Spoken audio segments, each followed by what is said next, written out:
ধন্যবাদ। আপনার কাছ থেকে একটু এ শুরু করি এভাবে যে আপনার যে নাম তারেক রহমান, বিএনপির ভারপ্রাপ্ত চেয়ারপারসনের নামও তারেক রহমান, মানে দেশের ভবিষ্যৎ ক্ষমতাধর ব্যক্তি হতে যাচ্ছেন বলে একটা ধারণা করা হয়। সেই হিসেবে মানে এইটার এই যে নামে নামে যে মিলে যায়, এটা থেকে আপনি কোনো বিশেষ সুবিধা পান বা কোনো অসুবিধায় পড়েন? একটু শুনে তারপর মূল প্রশ্নে যাই। এটা 2018 সালে কোটা আন্দোলনের সময় হুম। আমার এই নামের কারণে অনেক নিপীড়নের শিকার হয়েছি বিভিন্ন ভাবে। হ্যাঁ, হুম। এটা 18 সালে যখন গুম হলাম, এই নাম জিজ্ঞাসা করে করে অনেক মারছে আর কি আমাকে। হুম। আর পলিটিক্যাল ফিল্ডেও আপনার আমাদের সাংগঠনিক পরিমণ্ডলে যখন ছাত্র অধিকার পরিষদ ছিলাম, তারপরে যুব অধিকার পরিষদ, সাংগঠনিক পরিমণ্ডলেও এই নামটা অস্বস্তিকর ছিল। কারণ হুম। তারেক রহমান সাহেবের এর ওই সময় এত বেশি ডিফেমিং হতো, যেটা গণমাধ্যমে তার নাম নেওয়া নিষেধ ছিল, হুম। তার খবর প্রচার করা নিষেধ ছিল। তো সেই পরিস্থিতিতে নামটা একটা সংকটের জায়গা ছিল। হুম। তো আর এটা এখন? একটা বিষয়। এখন বলতে এখন এখন আসলে আমি তো রাজনৈতিক পরিমণ্ডলে কাজ করি। এখন যেটা হলো আমার নামে কিছু সার্চ দিলে সরাসরি ভারপ্রাপ্ত চেয়ারম্যান তারেক রহমানের হুম। সব কন্টেন্ট গুলো চলে আসে, বক্তব্যগুলো চলে আসে। হুম। অর্থাৎ তার নামের ভিড়ে আমাকে খুঁজে পাওয়া যায় না। জি, এই সমস্যায় অবশ্য আমিও পড়লাম। আমিও আপনার কিছু জিনিস সার্চ দিচ্ছিলাম, দেখি সব তারেক রহমানের নামেই আসছে। আচ্ছা, তো আপনার নামের সাথে মিল, তারেক রহমান বিএনপির ভারপ্রাপ্ত চেয়ারপারসন, মানে এইটা নিয়ে অনেক আলোচনা হয়েছে। আপনি নিশ্চয়ই শুনেছেন, বলেছেনও যে তার সেই ফেসবুক স্ট্যাটাস যে তিনি কেন আসতে পারছেন না, স্পর্শকাতর বিষয় এবং সেটি তার নিয়ন্ত্রণের বাইরে, এটা বলতেও পারছেন না কেন আসছেন না। খুব সংক্ষেপে, যেহেতু অনেক আলোচনা হয়ে গেছে, আপনার কি কোনো বিশ্লেষণ আছে যে কেন তিনি আসতে পারছেন না? আমার যেটা মনে হয় যে যেহেতু বেগম খালেদা জিয়ার আহ, লন্ডনে যাওয়ার কথা ছিল চিকিৎসার জন্য, বা চিকিৎসার জন্য একটা সম্ভাবনাময় ছিল দেশের বাইরে নেওয়া হবে, সে জায়গা থেকে পরিবারের সিদ্ধান্তে যদি এরকম হয় হুম। যে ভারপ্রাপ্ত চেয়ারম্যান তারেক রহমান তার মাকে তার কাছে নেবেন লন্ডনে, তাহলে সেই সময়ের জন্য উনি এসে আর রাজনৈতিক ইস্টাবলিশমেন্টে ওনার আগমন মানে বাংলাদেশের লক্ষ লক্ষ যুবকের জন্য বা মানুষের জন্য তাকে প্রথম দর্শনের মতো একটা বিষয় হবে বাংলাদেশে। হ্যাঁ, সেই নিরাপত্তা কনসার্নটা কিভাবে মেনটেন করবেন? বেসিক্যালি আমাদের প্রজন্ম তো তাকে দেখেইনি সশরীরে অনেকে। আমি দেখেছি, আমি বগুড়া জেলা স্কুলে উনি 2 বার গিয়েছিলেন, তখন দেখা হয়েছে, আমাদের সাথে কথা হয়েছে। সেটা অনেক আগে যখন আমরা স্কুলে হুম। পড়তাম। কিন্তু তিনি আমাদের যেই বিরোধী রাজনীতিতে আমরা ছিলাম সেই সময় তো একজন অবশ্যই সবার আকর্ষণের মধ্যমণি। তো উনি বাংলাদেশে আসাটা একটা প্রভাব রাখবে। সেই প্রভাবটা অ্যাডজাস্ট করার মতো সিচুয়েশনও বিএনপির আমার মনে হয় নাই। কারণ এটা একটা ব্যাপকতা। হুম, একদিকে মায়ের অসুস্থতা, আবার তিনি তার কাছে নিতে চান, আবার তার আগমনের ব্যাপকতা, এই বিষয়গুলো নিয়ে কিন্তু এরকমই যদি বিষয় যেগুলো হতো, তার তাহলে তো এটা স্পর্শকাতর হতো না। এটা তো সোজাসুজি খোলামেলাভাবে বলাই যায় যে মা আসবেন, এজন্য আমি এখন যেতে পারছি না, বা আপনি যে কারণগুলো বলছেন, তো এটা তো কিন্তু মানে বলতে তো কোনো ওই তো অসুবিধা নেই। ওনাদের কথাগুলো অনেক অনেক মানে এটা অনেক ছোট ভাষায় অনেক কিছু বোঝায়, রাজনীতির ভিতরে অনেক শব্দের ডালমেলা মেলে, সেই কারণে ছোট করেই বলেন সবসময়। কিন্তু আমরা যেভাবে স্পর্শকাতর ভোট শব্দটার দিয়ে কনভিন্স আলোচনা হন আপনি? করছি, মানে ব্যাখ্যা কি আপনার কাছে স্পর্শকাতর? এটা নিরাপত্তা কনসার্ন আছে এখন। উনি যে একটা ট্রমাটিক সিচুয়েশন ছিল, আমরা যদি সেই সময়ের ঘটনা মনে করি, সেই কাঁপতে কাঁপতে ওনাকে গাড়িতে তুলছে, শুয়ে অ্যাম্বুলেন্সে শুয়ে রাখছে, যাওয়ার সময় হুইল চেয়ার থেকে নামার সময় সেই থরথরে অবস্থা, সেই নিপীড়নকর অবস্থা, এটা তো অবশ্যই একটা অন্যরকম একটা সিচুয়েশন ছিল। তো এটা একটা বিষয় আর কি। জি, মানে হুম। স্পষ্ট। আমি আসলে ধারণাই জানতে চাইছিলাম আপনি কি ধারণা, কারণ অনেকেই অনেক রকম ধারণা পোষণ করছেন, কেউ সমালোচনা করছেন, কেউ এটার পক্ষে বলছেন। আপনি আসলে কি বুঝতে পারছেন সেটি জানতে চাইছিলাম। মানে আপনি বলছেন একটা ট্রমা থেকেই একটা, এটি একটা স্পর্শকাতর কারণ হতে পারে। আপনি এই যে মানে পজিটিভলি বলা তারেক রহমান বা বিএনপি সম্পর্কে, অন্যদিকে আপনি সবসময় আপনাকে শোনা যায় জামাতের ব্যাপারে বেশ নেতিবাচকভাবে বলেন। বিএনপি থেকে কি কোনো বিশেষ সুবিধা আপনি পাচ্ছেন, বা কোনো সমঝোতা বিএনপির সাথে আপনাদের হচ্ছে কি? আমরা তো অনেক ছোট সংগঠন, আমাদেরকে গোনায় ধরা এত সহজ না তাদের জন্য। বা নির্বাচনের বিষয়েও আমাদেরকে ভরসা করে কোনো একটা আসনে, কোনো একটা অঞ্চলে ছাড় দেওয়া, সেখান থেকে আবার আমাদের বিজয়ী হয়ে বের হয়ে আসা, এগুলো এতটা সহজ না। সে কারণে তারাও হয়তো বা ভরসা পান না, কিন্তু তাদের সাথে নির্বাচনী সমঝোতার বিষয়ে যে এরকম কোনো বিষয়বস্তু নাই, যেহেতু আমরা অনেক ছোট বা ক্ষুদ্র। হ্যাঁ, এবং আমরা অতটা প্রত্যাশাও করি না যে আমাদেরকে এই নির্বাচনী বিষয়ে সহযোগিতা করবে। হুম, আমাদের কাছে সিম্পলি একবার ৩টা নাম চেয়েছিল, আমরা ৩টা নাম দিয়েছিলাম আমাদের দল থেকে নির্বাচন করার মতো। আরো কয়েকজন ছিল কিন্তু ৩টাই বলেছিল আমরা। সেটা অনেক আগে। হুম, এর পরবর্তীতে অনেক সময় গড়িয়ে গেছে। আমরাও অনেকটা চাপাচাপি করেছি, এরকম কখনো ঘটেনি যে আমাদের আসনের বিষয়ে কি হলো বা এরকম আমাদের ওই আগ্রহটাও নাই। আমরা বারবার চাচ্ছিলাম যে আমাদের তো জনতা দল, আমরা নিজেরাই একটা মার্কা পেলে আমরা একটু সারা দেশে আমাদের যে ভাইগুলো আছে, তারপরে কিছু সুধীজন আছে যারা আমাদেরকে সাপোর্ট করে, পৃষ্ঠপোষকতা করে, তাদেরকে নিয়ে আমরা একটা নির্বাচনের জায়গায় যেতে চাই আমাদের মতো করে। এটা তো জোট হলে বা সমঝোতা হলে তাদেরকে নিয়ে তো আমরা এগোতে পারবো না, সেটা দুই একটা আসনের ক্ষেত্রে সমঝোতা। আর আমি যদি এরকম হয় যে আমি নিজের সুবিধার জন্য সমঝোতা নিচ্ছি কিন্তু আবার সারা দেশে আসন বন্টন করছি, হুম। যেটা অনেকে করছে যে সারা দেশে তারা আসন দেবে কিন্তু বিএনপি তাদের প্রধান নেতার ক্ষেত্রে একটু ছাড় দেবে, ঠিক আছে? এই ধরনের প্রত্যাশা নিয়ে অনেকে আছে, আমরা এই ধরনের প্রত্যাশা চাই না। এবং আমরা কমফোর্ট ফিল করছি আমাদের দলের, আমরা মনোনয়ন দিচ্ছি এখন এবং আমরা একটা প্রস্তুতি নিচ্ছি, সুন্দর আপনাদের প্যানেল। কতজনকে মনোনয়ন দেওয়ার মতো সক্ষমতা আছে এই মুহূর্তে?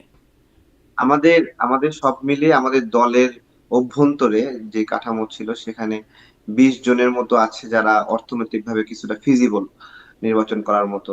এছাড়া নির্বাচন করতে চায়, আগ্রহীর অভাব নাই, অনেক আগ্রহী আছে, কিন্তু কিছুটা সামর্থ্য আছে, এরকম 20 জনের মতো হবে। আচ্ছা। হ্যাঁ, নির্বাচন করতে তো নাকি অনেক টাকা লাগে, ১০-২০ কোটি টাকা লাগে। আমরা উপদেষ্টা আসিফ মাহমুদ সজীব ভুইয়া তার মুখ থেকে শুনেছিলাম। আমাদের নির্বাচন, যারা আমাদের ভিতরে যারা নির্বাচন করবে তারা 10-15 লাখ টাকা ব্যয় করতে পারে সর্বোচ্চ হয়তো বা। আচ্ছা। আমি আপনাদের নির্বাচনী পরিকল্পনা নিয়ে সুযোগ হলে আরেকটু শুনবো। আমি আসলে যেহেতু আপনি এখন বেশ ভোকাল, সব দল নিয়েই টুকটাক কথা বলেন বা আপনার কিছু অ্যাক্টিভিজমও আছে। সেখান থেকে ১ম এ বিএনপি নিয়ে শুরু করলাম। বিএনপির বিষয়ে এই যে প্রার্থিতা নির্ধারণ নিয়ে ধরেন তার যে জোট বা আন্দোলন সঙ্গী যারা আছেন, যাদেরকে নিয়ে সরকার গঠন করবার কথা আগেই একটা ঘোষণা ছিল। সেখানে এখন দেখছি যে লেবার পার্টির সভাপতি মোস্তাফিজুর রহমান ইরান তিনি বলছেন যে ২০ বছর একসাথে চলেছি আর ২০ দিনও একসাথে চলতে চাই না। প্রার্থিতা নিয়ে মানে একটা মনোমালিন্য। বিপ্লবী ওয়ার্কার্স পার্টির সাধারণ সম্পাদক তিনিও বলছেন দুর্দিনে থাকা দলগুলোর সাথে আলোচনা না করে প্রার্থী নির্বাচন করেছে বিএনপি। মানে তিনি বলছেন এটি বিএনপি ভুল করেছে। নুরুল হক নূর আপনার সাবেক দলের প্রধান তিনিও বলছেন ২-৪টি আসনের জন্য সমঝোতা নয়। কি মনে হয় প্রার্থিতা মানে নির্ধারণ নিয়ে বিএনপি কি একটা বিপাকে আছে? দলে তো জি, আছেই। অনেক মানে ধন্যবাদ। দলের মধ্যে তো দেখি হুম, যে দলের নেতারা আন্দোলন করছেন। আমার হ্যাঁ, খুব হ্যাঁ, আমার যেটা মনে হয় বিএনপি যেখানে তার শরীককে ছাড় দেবে সেখানেই বিএনপি হারবে, এটা আমার মনে হয়। মানে এই শরিক দলগুলো যারা আছি আমরা, তারা এতটাই দুর্বল, অর্থনৈতিকভাবে দুর্বল, লোকে বলার দিক থেকে দুর্বল। এটা যদি বিএনপি অনেক কেয়ারিং করে তাদের লোকবল দিয়ে তাদের অর্থ দিয়ে পাশ করিয়ে দেয় তাহলে কেবলমাত্র পাশ করার মতো। তো সেই জায়গাতেও বিএনপির একটা দুশ্চিন্তার কারণ আছে যে এই আসনগুলো দিয়ে বিএনপি সেই আসনগুলো হারাই ফেলবে কিনা। তাদের তো একটা মাঠ পর্যায়ে বিশ্লেষণ আছে যে একটা লোক রাজনীতি করছে, বিএনপির সাথেই রাজনীতি করেছে কিন্তু নিজের এলাকায় যাইতে বিএনপির অনুমতি লাগে, এইরকম তাদের সক্ষমতা বা বিএনপির সহযোগিতা লাগে। তো এইটা একটা বিষয় যে আহ, এটা একটা তো।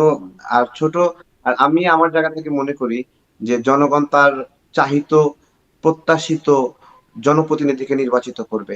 সেইখানে যদি এরকম হয় যে যে লোকটাকে ওই এলাকার মানুষ এমপি হিসেবে চাচ্ছে মনে মনে, একটা শরিক দলের জোটের কারণে একটা দুর্বলতম লোক যাকে ওই এলাকার মানুষ চায় না, তাকে মানে হলো কৃত্রিম ভাবে, এটা যদি আমরা বলি একটা ফুলকে বেঁচে রাখার জন্য আপনার ঘরে রাখার জন্য স্প্রে করতে হয়, একটু সার দিতে হয়, এরকম বিভিন্ন নার্সিং করে যদি কাউকে এমপি বানাতে হয় তাহলে সে তো সত্যিকার জনগণের প্রতিনিধি হলো না, তাই না?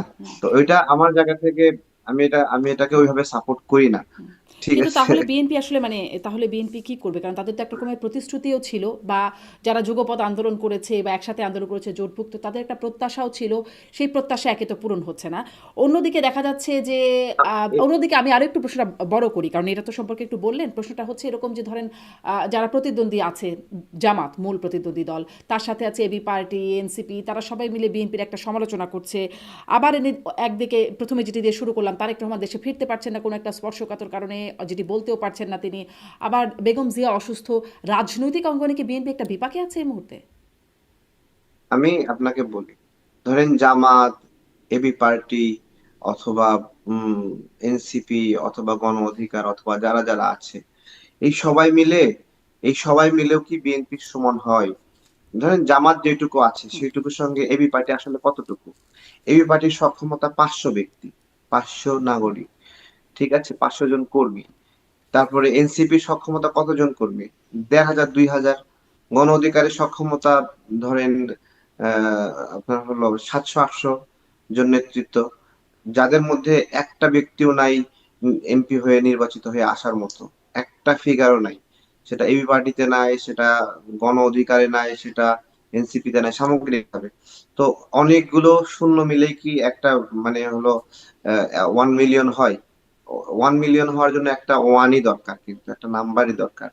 তো এইটা আসলে একটা গুরুত্বপূর্ণ বিষয়। এই যে এবি পার্টি, তারপরে রাষ্ট্র সংস্কার আন্দোলন, হুম, আবার এনসিপি জোট করলো। তাতে কি হয়েছে? তো একটা প্রোগ্রামে তারা 500 লোক করতো, তো তিনটা দল মিলে একসাথে হলে তারা 550 জন হবে। রাষ্ট্র সংস্কারের তো পঁচিশ হুম, জনের বেশি সক্ষমতা নাই। এবি পার্টি তো একসাথে ওখানে 100 জনের বেশি হতে পারবে না তারা, তাই না? তা সব হুম, তো কি হয়েছে? এটা কি বিএনপির একটা এমপি আসনে নির্বাচন করার, যারা নির্বাচন করে তাদের সক্ষমতারও সমান? তাদের সক্ষমতা তো সমান না। সো এগুলো জাস্ট গণমাধ্যমের আলোচনার বিষয়বস্তু, হুম, আমাদের আলোচনার বিষয়বস্তু, সোশ্যাল মিডিয়াতে এটা নিয়ে আমরা চিন্তা করার একটা খোরাক। আসলে এখানে আওয়ামী লীগের শূন্যতায় যে যার মতো করে ঘর সাজাচ্ছে। হুম, হ্যাঁ, ছোট ছোট বাচ্চাদের খেলার পুতুলের মতো একটা করে দাগ রেখে দিচ্ছে, এটা আমার ঘর, ওইটা আমার ঘর, এটা তোমার ঘর, এইভাবে। হুম, হ্যাঁ, এগুলো এগুলো গণতান্ত্রিক শূন্যতার হলো সুযোগ নিচ্ছে সবাই। হুম, হুম। উম, তো আচ্ছা, এটাই আর কি। আওয়ামী লীগের বিষয়ে বলবো। আপনি ওই যে শূন্য মিলে কি 1 মিলিয়ন হবে? আপনি যে প্রশ্নটা তুলছেন তাহলে কি এটা ওই সে ডক্টর ইউনূসের ৩ শূন্য তত্ত্বের মতো? মানে এবি পার্টি, এইটা তার রাষ্ট্র চেয়ে বাজে সংস্কার, অবস্থা। এনসিপি। এইটা না না, এই ডক্টর ইউনূসের 3-0 না, মানে ডক্টর ইউনূসের 3-0-কে আমি কিছু মনে করি না। এগুলো আসলে অযথা তাদের থিসিসের বিষয়বস্তু, বাস্তবের সঙ্গে এগুলো কোনো মিল নাই। ডক্টর ইউনূসের এগুলো ভুয়া, আমি মনে করি ভুয়া। আচ্ছা, এবং তাদের যে 3-0, তার চেয়েও ভুয়া আর কি এগুলা। আচ্ছা। তাহলে এই এক মানে আপনি বলছিলেন তারপরেও জিজ্ঞাসা করি। তাহলে এই যে ৩ টা পার্টি মিলে জোট করলো এর ভবিষ্যৎ আপনি কি দেখেন? মানে তারা কি উদ্দেশ্যে করলো? কি উদ্দেশ্যে? এটা তো বললামই, ধরেন তারা একটা পার্টি 500, তিনটা মিলে 550 হুম, হবে। হুম। তাহলে তারা কি এই তো। উদ্দেশ্যে আর করলো? মানে এটা তো এই বাস্তবতা আপনি বুঝছেন, তারা তারা যে এই- বুঝবেন না? ও, এইটা তারা একসাথে হচ্ছে। ধরেন রাষ্ট্র সংস্কারকে তো কোন দল তো মানে এমপি হিসেবে মনোনয়ন দেওয়ার মতো, ছাড় দেওয়ার মতো একটা দল না, হুম, বুঝছেন? এমনকি তারা একটা মাছের বাজারের সভাপতি হতে পারবে না, এই এতটাই, এটাও মানে বলা যায় না। তো আর এবি পার্টির ক্ষেত্রে, এবি পার্টিরও একই অবস্থা, আমাদের দলও ছোট, আমাদের দলেরও একই অবস্থা। হুম, আমরা আসলে রাজনীতিটা করি যখন বড় বড় দল ভয় পায়, তখন বিভিন্ন ধরনের অবদান রেখেছি, বিভিন্ন কাজ করেছি, এটা একটা বাস্তবতা। তারাও কাজ করেছে, তারাও ফ্যাসিজমের বিরুদ্ধে লড়াই করেছে, এটা একটা বিষয়। কিন্তু ভোটের বিষয়টা না, হাতে মানে পেশিতে শক্তি থাকতে হবে, পকেটে টাকা থাকতে হবে, মানুষের পারিবারিক লিগ্যাসি থাকতে হবে। হ্যাঁ, এই অনেকগুলো মিলাই একটা ভোট হয়। মানুষের কাছে গেলেই মানুষ ভোট দেয় না। জি, জি। অনেক সহজভাবে বুঝিয়ে বলছেন। আপনি এবি পার্টির কথা বলছিলেন। সম্প্রতি একটা বিষয় খুব আলোচনায় আসছে। ব্যারিস্টার ফুয়াদ তার নিজ এলাকায় গিয়ে সেখানে এলাকাবাসীর কাছ থেকে ভুয়া, ভুয়া স্লোগান শুনেছেন এবং বিএনপি নেতাকর্মীও সেখানে ছিলেন। তারা তাদের কাছে একরকম আক্রমণের শিকারও হয়েছেন তার দলের নেতাকর্মীরা। আপনি এই বিষয়টাতে কি বলবেন? এবং এর প্রতিক্রিয়ায় ব্যারিস্টার ফুয়াদ যেটি বলছেন, তিনি সমালোচনা করে বলছেন যে, "তর্ক করেন, গায়ে হাত তুলবেন কেন? অবাঞ্ছিত কেন ঘোষণা করবেন?" তাসনিম যারা এনসিপি নেত্রী, তিনিও একই রকম কথা বলছেন যে, এরকম স্লোগান এগুলো আম কোনো গণতান্ত্রিক সুস্থ গণতান্ত্রিক কালচার হতে পারে না, এই যে চামড়া তুলে নেব বা জুতা মারা স্লোগান ইত্যাদি। কয়েকটা প্রসঙ্গ মানে ব্যারিস্টার ফুয়াদের উপর আক্রমণ বা ভুয়া স্লোগান, সেটাকে আপনি কিভাবে দেখেন? এবং তার প্রতিক্রিয়ায় ব্যারিস্টার ফুয়াদ এবং তাসনিম জারারা যা বলছেন কিভাবে দেখেন? ব্যারিস্টার ফুয়াদের প্রতি সেখানে নাগরিকরা যে প্রতিক্রিয়া দেখিয়েছে, এটা বেসিক্যালি সে তো পাকিস্তানের যে ন্যারেটিভ, ওই ন্যারেটিভে চাষাবাদ করে। সে ওই ন্যারেটিভটাকে লালন করে এবং ওই ন্যারেটিভটা ইস্টাবলিশ করে যে আমাদের 71 সালে এরকম কোনো ঘটনা ঘটেনি। তারপরে শহীদের সংখ্যা নিয়ে সব ভুলভাল তথ্য দেওয়া হচ্ছে। হ্যাঁ, এখানে ধর্ষণের হুম, সংখ্যা এরকম না আসলে, এই ধরনগুলো, এই চিন্তাগুলো পাকিস্তানের ছড়ানো চিন্তা ছিল। সেই চিন্তাগুলো সে নতুন করে আবার চাষাবাদ করছে। জনগণ কিন্তু তার উপরে ক্ষিপ্ত, নাগরিকরা ক্ষিপ্ত। সাময়িক সময়ে জামাতকে মজলুম মনে করলেও তারা কিন্তু বাস্তবে মজলুম না কখনোই। হ্যাঁ, এবং আপনার একটা মজলুমের বেশে ছিল। তো এই জিনিসগুলোতে ব্যারিস্টার ফুয়াদ দেশের বিরুদ্ধে, মুক্তিযুদ্ধের বিরুদ্ধে, স্বাধীনতার বিরুদ্ধে যে ন্যারেটিভ তৈরি করেছে, তারপর আমাদের দেশপ্রেমিক সেনাবাহিনী নিয়ে যে নোংরা নোংরা কথাগুলো বলেছে, এই সামগ্রিক অবস্থানের জন্য ভুয়া স্লোগান তার জন্য খুবই কম। এইটুকু ভুয়া স্লোগান একদমই নগণ্য। আমি তো ভেবেছিলাম আরো বড় কিছু করে ফেলে কিনা মানুষ। কারণ মানুষের তো রাগের একটা লিমিট আছে। আপনি মানুষকে ত্যক্ত করছেন ভিডিওর মাধ্যমে, বক্তব্যের মাধ্যমে বারবার উত্তেজিত করছেন, তাদেরকে মানুষকে কষ্ট দিচ্ছেন। কি বিষয়ে কষ্ট দিচ্ছেন? যেই যেই যুদ্ধের মাধ্যমে মানুষ এই দেশটা পেল, সেই যুদ্ধ নিয়ে আপনি আপনি এমন একটা ধারণা ছড়ানোর চেষ্টা করছেন, যে ধারণাটা অলরেডি পরাজিত ধারণা। অলরেডি আপনার সেই ধারণা ঘৃণিত, এবং সেই ধারণাটাই তিনি বারবার ইস্টাবলিশ করার চেষ্টা করছেন। এর কারণে আমি যখন তাকে বলছিলাম যে আপনার চেহারাটা দেখলেই মনে হয় এখানে চাঁদতারা একটা সিল মারা আছে, তখন কিন্তু সাধারণ মানুষরা প্রচুর উৎসাহ এবং আগ্রহের সঙ্গে সেটাকে গ্রহণ করে, যে হ্যাঁ আসলে তার কপালে মনে হয় চাঁদতারা সিল মারা আছে, তা না হলে এ ধরনের ভাবে দেশের বিরুদ্ধে, মুক্তিযুদ্ধের বিরুদ্ধে বলে কেন। এবং ওখানে কিন্তু সাধারণ নাগরিকরা কিন্তু এরকম হয়নি দাঁতটা ভেঙে দিয়েছে বা নাকটা ফেটে দিয়েছে বা মাথায় ডিম ভাঙছে, কিছুই না, জাস্ট পিছনে ভুয়া ভুয়া স্লোগান দিয়েছে। তো ব্যারিস্টার ফুয়াদ রাজনীতিতে আসছে, সে তো প্রতিদিনই কারো না কারো তুলে আসার মারে টক শোতে, তাই না? তো কত মানুষকে অসম্মান করে, কত রাজনৈতিকবিদকে অসম্মান করে, আর জনগণ একটু ভুয়া বলেছে তাতেই এরকম খারাপ লাগলো। ওইখানে দেখেন খুব সুস্পষ্ট বয়ান, সে বলছে স্থানীয়রা চাইনিজ কোম্পানিকে বালি সরবরাহ করতে চায়, ইট সরবরাহ করতে চায়, রড সরবরাহ করতে চায়। তাহলে একটা নির্দিষ্ট এলাকায় যখন প্রজেক্ট ডেভেলপমেন্ট হয়, সেই এলাকার মানুষরা ওই প্রজেক্টের মানে বেনিফিশিয়ার হয়। তারা ওখানে ব্যবসায়িক বেনিফিশিয়ার হয়, ব্যবহারিক বেনিফিশিয়ার হয়। ব্যারিস্টার ফুয়াদ চাচ্ছিল আসলে এই প্রজেক্টটা, যেহেতু সে তার নির্বাচনী এজেন্ডা বাস্তবায়ন করার জন্য ওখানে নিয়ে গেছে, এখান থেকে সে অর্থনৈতিকভাবে লাভবান হতে চায়, এবং সে তার কর্মীদেরকে দিয়ে এই এই প্রজেক্টের কাজগুলো করাতে চায়। যেটা সে করাতে পারছিল না, স্থানীয়রা ওখানে আগে থেকে যারা ব্যবসা করে তারা সেই সাপ্লাই গুলো দিতে যাচ্ছিল, সে চাচ্ছিল সেগুলো লক করে সে সাপ্লাই দিবে। এবং ওখানে কিন্তু বক্তব্যটা বিএনপির বিরুদ্ধে দেয়নি, সে পরে আসে বিএনপির বিরুদ্ধে গরম ঝাড়ছে। কিন্তু সে ওখানে বলছিল স্থানীয়রা এখানে রড সাপ্লাই দিতে চায়, বালি সাপ্লাই দিতে চায়, স্থানীয়রা। স্থানীয়রা হঠাৎ করে ঢাকায় এসে বিএনপি হয়ে গেল কিভাবে বক্তব্যের সময়? এটাই হলো আমাদের জিজ্ঞাসা। জি, আপনি বলছেন যে তার আরও বেশি কিছু। আপনি বলছেন যে এই যে ব্যারিস্টার ফুয়াদের মানে ন্যারেটিভ নিয়ে আপনি কথা বলছিলেন। তিনি বলছিলেন ১৬ই দিবসকে বিজয় দিবস মানেন না। কিন্তু তিনি তার মতো আরও আছে, যেমন জামায়াতের কাজী ইব্রাহিম, মুফতি কাজী ইব্রাহিম, তিনি বলছেন ১৬ই দিবস কালো দিবস। প্রবাসী অনলাইন অ্যাক্টিভিস্ট ইলিয়াস হোসেন তিনি অবশ্য আরও অনেক কিছু বলছেন, যেটি খুব একটা উচ্চারণযোগ্যও না হয়তো। আমি দেখেন, আমি একটা কথা বলি, যুগপৎ আন্দোলনে আমরা যখন ডাইহার্ট লড়াই করছিলাম, সেই সময় এবি পার্টি কিন্তু যুগপৎ আন্দোলনে অংশ নেয়নি। এবং আমরা এটার কারণ শুনছিলাম, বলছিল যে আমরা এতখানি ঝুঁকি নিতে চাই না যে বিএনপির সঙ্গী হয়ে যুগপৎ আন্দোলন করব। সুতরাং তারা অনেক সাহসী না, বড় সুযোগ সন্ধানী। আমাদের এই গণ অভ্যুত্থানের এই পরিবর্তনের সুযোগ নিয়ে বাংলাদেশের ইতিহাসটাকে তারা বদলে দিতে চায়। তাদের বাবারা যে হাঁটু গেড়ে বসে ক্ষমা চেয়েছিল, সেইটা তারা সহ্য করতে পারে না, এবং সেই গল্পটাকে তারা উল্টায় দিয়ে ওই প্রতিশোধটা নেয়, মনের ক্ষোভ মেটায় এদেশের মানুষের উপর দিয়ে। এইটাই আর কি দেখছি আমরা, সেটা ইলিয়াস বলেন, পিনাকি বলেন। আপনি চিন্তা করতে পারেন যে ইলিয়াস বলছে যে ৭১ সালে ধর্ষিত হওয়া নারীদের সেই ভ্যাজাইনাল টেস্ট করতে চাই, আসলে তারা ধর্ষিত হয়েছে কিনা। এই হলো এদের মন মানসিকতা আমাদের ১৯৭১ সালের মুক্তিযুদ্ধ নিয়ে।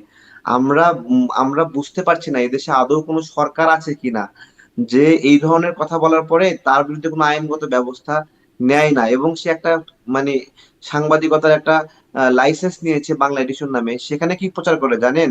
যে এই ধর্ষিত নারী বীরঙ্গনা, তারা বীরঙ্গনা নাকি পতিতা, এইভাবে ডিফাইন করে। আপনারা হয়তো বা সেই নোংরা কন্টেন্ট গুলো দেখেননি, বাট এগুলোতে তাদের সেই রাজাকারদের উত্তরসূরিরা, যারা ৭১ সালে হাঁটু গেড়ে বসে ক্ষমা চেয়েছিল, তারা এখন এসে বলছে আসলেই ওরা বীরঙ্গনা না, ওরা পতিতা। তো আমরা তো সেই শেরপুরে গিয়েছি, ৬৭ জন নারী একসাথে বিধবা হয়েছে, তাদের অনেকে ধর্ষিত হয়েছে, এবং ওখানে ১৫০ মতো পুরুষকে একটা গ্রামে হত্যা করা হয়েছিল। পুরুষ শূন্য করা হয়েছিল। এটা একটা গ্রামের কথা বলছি যেখানে মানুষ কতটুকু ক্ষতিগ্রস্ত হয়েছিল। এরা আজকে সেই জিনিসগুলো আমাদের ডকুমেন্টেশন করা হয়নি, সেই দুর্বলতাকে নিয়ে তারা এই ধরনের ন্যারেটিভ ডেভেলপ করছে। ব্যারিস্টার ফুয়াদ বলে মুক্তিযুদ্ধে নাকি 7,000 মানুষ মারা গেছে, শহীদ হয়েছে। এদেরকে আপনি কিভাবে করবেন? এই দেশে কোনো সরকার আছে? এই দেশের জুলাই গণ অভ্যুত্থানকে তথাকথিত বলার অপরাধটাকে বলছে রাষ্ট্রদ্রোহিতা, কিন্তু মুহূর্তে মুহূর্তে বলছে পতিতা, বলছে বীরঙ্গনাদের, মুহূর্তে মুহূর্তে বালের স্বাধীনতা বলছে, এই ধরনের নোংরা কথাগুলো বলছে। আমরা জাস্ট নিতে পারি না এগুলো। হুম। আমরা এই কিন্তু এই যে এখন গণঅভ্যুত্থানে আপনি অংশ বলছেন নিয়েছি কিন্তু নিতে নিতে পারি পারছেন না। কিন্তু আপনিও তো তাদেরই সাথে ছিলেন একসময় মানে তার পিনাকি না। ভট্টাচার্যের আমরা নামকরণেই আপনার দলের নামকরণ হয়েছে বলে জানি। যদি ভুল হয় আপনি ঠিক করে দেবেন। এবং মানে হ্যাঁ, একটু একটু হ্যাঁ, কারেকশন আছে এখানে। হ্যাঁ। আমাদের দলের নামকরণটা করেছিল শাপলু, মুস্তাফিজ, আবু মুস্তাফিজ শাপলু। হুম, তিনি একটা গ্রুপে আমাদের এই নামের প্রস্তাবটা করেন, এবং সেই নামটা ওইখান থেকে দেখে পিনাকি আমাকে বলে, তখন আমি মনে করেছিলাম যে পিনাকি বা এই নামটা সাজেস্ট করলো, কিন্তু এটা আবু মুস্তাফিজ শাপলু নামে একজন এটা হলো নামকরণটা করেন। হুম, হুম। হ্যাঁ, কিন্তু মানে এটা তো ঠিক যে আপনি একসময় তাদের সাথেই ছিলেন বা তাদের কথাতে আমরা অনেক কাজ আমরা করতেন। হ্যাঁ, জি। এটা দেখুন, আমরা তো গণ অভ্যুত্থানে এদেশের সাধারণ মানুষও তো অংশ নিয়েছে। অনেক আওয়ামী লীগ নেতাও অংশ নিয়েছে, জাতীয় পার্টির নেতা লোকেরা অংশ হুম, হুম, নিয়েছে। সামগ্রিকভাবে এই গণ অভ্যুত্থান ছিল আওয়ামী লীগের মৌন সম্মতি, তাদের নীরব সম্মতি ছিল সারা বাংলাদেশে আওয়ামী লীগের নেতাকর্মীদের। তাছাড়া আওয়ামী লীগ পরাজিত হতো না, এটা একটা বাস্তবতা। এবং এই ধর এটা সময়ের একটা ডিমান্ড ছিল, সেটাতে আমরা লড়াই করেছি একসাথে।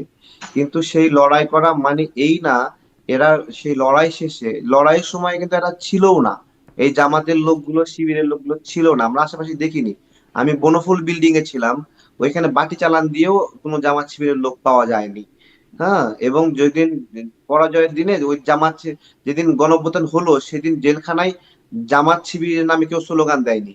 ঠিক আছে, জামাত শিবিরের নামে কেউ স্লোগান দেয়নি, একটা স্লোগানও জামাত না শিবিরের তারা তো নামে ছিল গুপ্ত না। থেকে কাজ করেছে। এটা তো পরবর্তীতে বহুবার আলোচিত হ্যাঁ, হয়েছে। না, মানে সেটাই বলছি যে এরা এরা হলো কোনো গুপ্ত থেকে কি কাজ করবে? লড়াইটা তো লড়াইয়ের মতোই লড়াই করতে হয়েছে। সবকিছু গুপ্ত দিয়ে হয় না।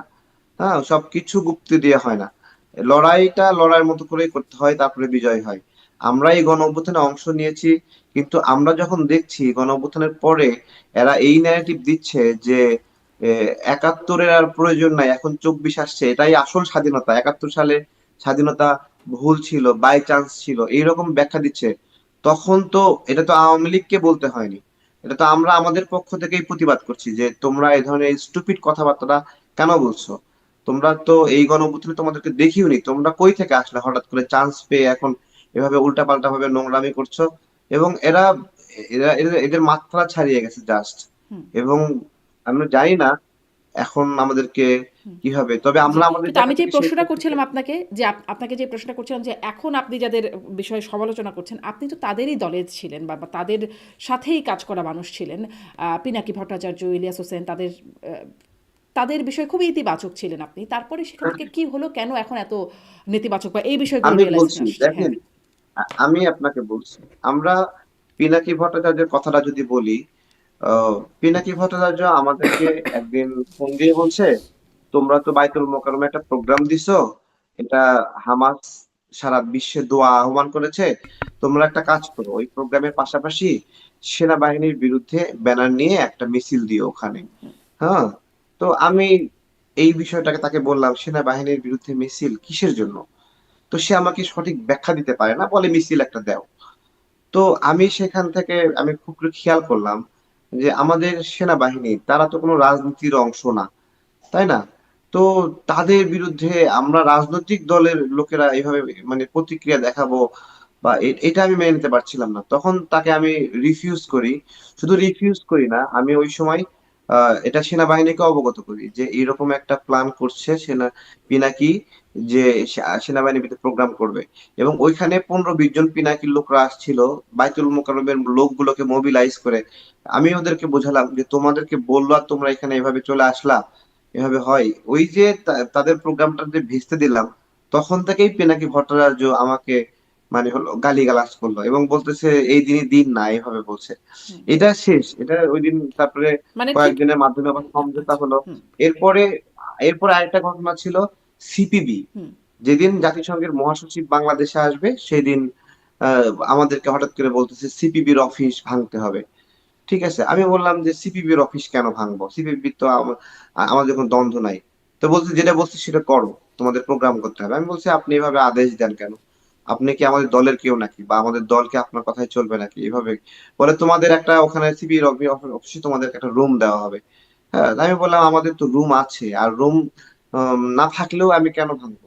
তো ওই দিক থেকে আমার সেদিন তো আমরা রিফিউজ করলাম। আমরা রিফিউজ করাতে পিনাকির এই প্রোগ্রামটা হুম, বাস্তবায়ন হলো না, পরপর দুটা ফ্লপ। এবং আমার সাথে সিপিবির ওই লোক, যে প্রিন্স ভাই, ওনাদের প্রতিনিধিরা বলতেছে যে আপনাদেরকে তো এটা ভাঙতে বলছিল, এই যে দেখেন আমাদেরকে আমাদেরকে একটা মেসেজ দেখালো হুম। যে পিনাকি তাদেরকে আগে থেকে জানাই দিচ্ছে যে আমরা সেখানে তাদের উপর হামলা করতে যাব বা ভাঙতে যাব এরকম। আমার কাছে আশ্চর্য লাগছে, এই লোকটা দুটা পক্ষকেই বলছে, যে একটা পক্ষকে সতর্ক করতেছে তোমাদের ভাঙতে আসছে, আর একটা পক্ষকে ভাঙতে বলছে। তখন সামগ্রিকভাবে আমার কাছে মনে হয়েছে যে সে মানে বিশ্ব ব্যাংকের কি জাতিসংঘের মহাসচিব বাংলাদেশে আসছে, সেই সময় সে একটা বাংলাদেশে মব ক্রিয়েট করতে যাচ্ছে। এবং এইটা যে আমাদের একটা ভুল পথ, ঠিক আছে, আমরা বুঝতে পারার পর থেকে সেকেন্ড টাইম তাদের সাথে আর কোনো আমাদের কাজ হয়নি, কোনো লিয়াজও হুম, হয়নি। তার মানে কি আপনারা আসলে মানে আপনি বলছিলেন যে আপনারা রিফিউজ করেছেন এবং পিনাকি ভট্টাচার্যের সেই দুটো প্রোগ্রাম ফ্লপ হলো। তার আগে আপনি নিজেও স্বীকার করেছেন ৩২ নম্বর ভাঙায় আপনাদের ভুল ছিল। মানে ৩২ নম্বর ভাঙা বা জাতীয় পার্টির অফিসে ভাঙচুর করা এই বিষয়গুলো আবার সফল হয়েছে। মানে আপনারা কি একরকম ভাঙচুর এক্সপার্ট হিসেবে কাজ করেছেন যে যেখানে আপনারা জাননি সেটা ফ্লপ হলো আর যেখানে আপনারা গেছেন সেগুলো সাকসেসফুল? বিষয় হলো যে গণ অভ্যুত্থানের পরবর্তীতে তৎক্ষণাৎ যেই আহ, অশান্ত পরিবেশ ছিল এবং মানুষ ক্ষুব্ধ অবস্থায় ছিল, সেই সময়টাতে এটা একটা হয়ে গেছে এরকম বিষয়টা, এই হয়ে যাওয়াটা বৈধ না, এই হয়ে যাওয়াটা অন্যায় এবং হয়ে যাওয়াটা ভুল। এটা এটা তো আমি এটা আমি মনে হয় সবার আগে বলেছি যে আমরা যে 32 নম্বরে হুম, হুম। ওখানে মিছিল নিয়ে গেলাম, সেখানে যে ভাঙচুর হলো, সামগ্রিকভাবে যেই কার্যক্রম, এই সমস্ত কার্যক্রমই কোনোভাবেই বৈধ না, এবং এটা আমাদের অন্যায় এবং এটা আমাদের ভুল। ঠিক হুম, আছে, হুম, জি। এবং আমরা যখন থেকে এটা বুঝতে পারছি তখন থেকে তো এই ধরনের কার্যক্রমকে প্রতিহত করছি। হুম। দেখুন জাতীয় পার্টির অফিস যখন নূর রাশেদরা ভাঙতে গেল, তখন কিন্তু আমাদের জায়গা থেকে আমরা সেটা প্রতিবাদ করেছি যে এই ধরনের ভাঙচুর আমরা সাপোর্ট করি না এবং এগুলো বন্ধ হওয়া উচিত। আচ্ছা। আ মানে তখন কেন কনভিন্স ছিলেন যে ভাঙা উচিত? এটা কি একটু বলবেন সংক্ষেপে? না না, এটা কনভিন্স হওয়ার বিষয় না। আমাদের এই গণ অভ্যুত্থানের সময়ে আপনার হলো সেটা টিভি সেন্টার ভাঙচুর, মেট্রো রেল হুম, ভাঙচুর, সেতু ভবন ভাঙচুর, বা সামগ্রিকভাবে যে কেওয়াটিক সিচুয়েশন ছিল, এগুলো সবই ছিল ক্ষোভের বহিঃপ্রকাশ, এবং গণ অভ্যুত্থানের পরবর্তী সময়েও ক্ষোভের বহিঃপ্রকাশ, এবং সেই ক্ষোভটা অন্যায্য ছিল না ওই সময়টাতে, অন্যায্য ছিল আচ্ছা, না এখানে আপনার একটা এই প্রশ্ন এই একটু করি। সমস্ত এই ক্ষোভের কিছুই, বহিঃপ্রকাশটা কি এই সমস্ত গণঅভ্যুত্থান যারা করছিল তাদের ক্ষোভের বহিঃপ্রকাশ? কারণ আমরা দেখেছি আদালতে অবশ্যই আন্তর্জাতিক অপরাধ ট্রাইব্যুনালে বলা হচ্ছে যে আসলে কি ভাঙতে বললাম, কি ভাঙলো এরকম একটা অডিও দেয়া হচ্ছে এবং বলা হচ্ছে যে এটি এইটা আসলে আওয়ামী আমি লীগের পক্ষ থেকেই করা না হয়েছে। না না, আমি আমি সিম্পলি বলতেছি, এইখানে তাজুল ইসলাম সাহেব যে ন্যারেটিভ দিয়েছে যে শেখ হাসিনা এই যে মেট্রো রেল ভাঙিয়েছে, টিভি সেন্টার ভাঙিয়েছে, সেতু ভবন ভাঙিয়েছে, এই যে গল্পটা দিচ্ছে, এই গল্পটা সঠিক গল্প না। এবং এইটা আপনার এখানে আমি বলছি না, এটা এর আগেও আমি বলেছি, এই গল্পটা এই জনগণ, দেখুন এখানে যখন টিভি সেন্টারে এখানে আমরা ছিলাম, সেই সময়টাতে গুলি ছুটছিল, আমি নিজেই গুলিবিদ্ধ হয়েছি, এবং আমাদের সাথে আরো অনেকে গুলিবিদ্ধ হয়েছে। এখানে কিন্তু আগে ভাঙচুর ঘটেছে তারপরে গুলিবিদ্ধ হয়েছে এরকম না, এবং আন্দোলন দমানোর জন্য গুলি ছোড়া হয়েছে, মানুষ মরেছে এখানে। সেই মৃত ব্যক্তির লাশ নিয়ে আপনি হয়তো খেয়াল করেননি, একটা ট্রলিতে করে পতাকায় ঢাকা একটা লাশ ছিল, যেটা ব্র্যাক ইউনিভার্সিটি থেকে শুরু করে রামপুরা ব্রিজের দিকে নিয়ে আসা হয়। ওই ওই মৃতদেহই কিন্তু টিভি সেন্টারের দিকে নিয়ে যাওয়ার জন্য একটা ক্ষোভের কারণ ছিল। তো এই প্রত্যেকটা ঘটনা নাগরিকদের ক্ষোভের একটা বহিঃপ্রকাশ ছিল। এখানে যদি এরকম গল্প দেয় শেখ হাসিনা এগুলো ঘটিয়েছে, ভাঙচুর করিয়েছে, এটা একটা মিথ্যা। শেখ হাসিনার বাহিনী এখানে বড় একটা হত্যাযজ্ঞে জড়িত ছিল, এবং সেখান থেকেই ক্ষোভ প্রডিউস হয়েছে। এইখানে গল্পটা যদি আপনি ভুলভাবে উপস্থাপন করেন, তাহলে এটা জুলুম হবে আমার। তাহলে কি ভুল গল্পে রায় হলো শেখ হাসিনার বিরুদ্ধে? আচ্ছা, প্রথমত আমি এই রায়ের ক্ষেত্রে কয়েকটা জায়গায় আমি অপোজ করেছি। 1971 সালে মুক্তিযুদ্ধের সময়কার ঘটনায় যে আন্তর্জাতিক অপরাধ ট্রাইব্যুনাল গণহত্যার বিচার করলো এবং সেই হত্যাযজ্ঞের বিচার করলো, রাজাকারদের বিচার করলো, সেই রাজাকারদের বিচারের সময় তাজুল ইসলাম সাহেব একজন আসামি পক্ষের, রাজাকারদের পক্ষের একজন আইনজীবী ছিলেন। আমার আপত্তির জায়গা ছিল এই তাজুল ইসলাম সাহেব ঘটনার পরিক্রমায় সময়ের পরিবর্তনে এসে অন্য একটি ঘটনার বিচারের জন্য সহযোগী হবে, চিফ প্রসিকিউটর হবে, এটা আমি সবার আগে প্রতিবাদ করি এবং আমি এটা এখনো মানি না, কোনো সময়ই মানি না। শুধু তাই না, এখানে আইজিপি মামুন, শিশির মনির যে ইনভলভমেন্ট, এবি পার্টির ইনভলভমেন্ট, ব্যারিস্টার ফুয়াদদের ইনভলভমেন্ট আছে এখানে। এখানে একটা, এখানে আইজি মামুনকে মাপ পাওয়ানোর জন্য সে কোনোভাবেই কম অপরাধী না এবং সে গুরুত্বপূর্ণ আসামি। দেখুন, রাজনৈতিক ভাবে রাজনৈতিক প্রতিপক্ষরা তাদের মতো করে রাজনীতিতে জিততে বিভিন্ন প্ল্যান পলিসি করে, কিন্তু আইন শৃঙ্খলা রক্ষাকারী বাহিনীর বেতনটা এদেশের মানুষ দেয়। তারা কেন রাজনৈতিক ব্যক্তিদের দল দাস হয়ে কেন মানুষকে হত্যা করবে? তারা কি বলতে পারতো না চাকরিটা আমি করব না? তারা বলতে পারতো না? তারা তো সেটা বলেনি। তারা তো চাকরি বাদ দিতে পারতো যে আমার দ্বারা এই হত্যার চাকরি করা সম্ভব না। তারা তো সেখান থেকে ফিরে আসেনি। এখানেই আমার আপত্তি, যেই এখানে আইজিপি মামুনকে নিয়ে একটা যে চক্র ঘটেছে, এই চক্রটা পুরোটাই, এবং এই বিচার কোনোদিন বাস্তবায়ন হবে না। এই বিচার কোনোদিন বাস্তবায়ন হবে না। না শেখ হাসিনা বাংলাদেশে আসবে, না স্বরাষ্ট্রমন্ত্রী বাংলাদেশে আসবে, না আইজিপি। আর আইজিপি মামুনকে তো বাঁচিয়ে দেওয়া হয়েছে। সুতরাং তো সবকিছুই মানে হলো হাওয়াই মিঠার মতো। জি, এই বিচার হাওয়াই মিঠার মতো আপনি বলছেন।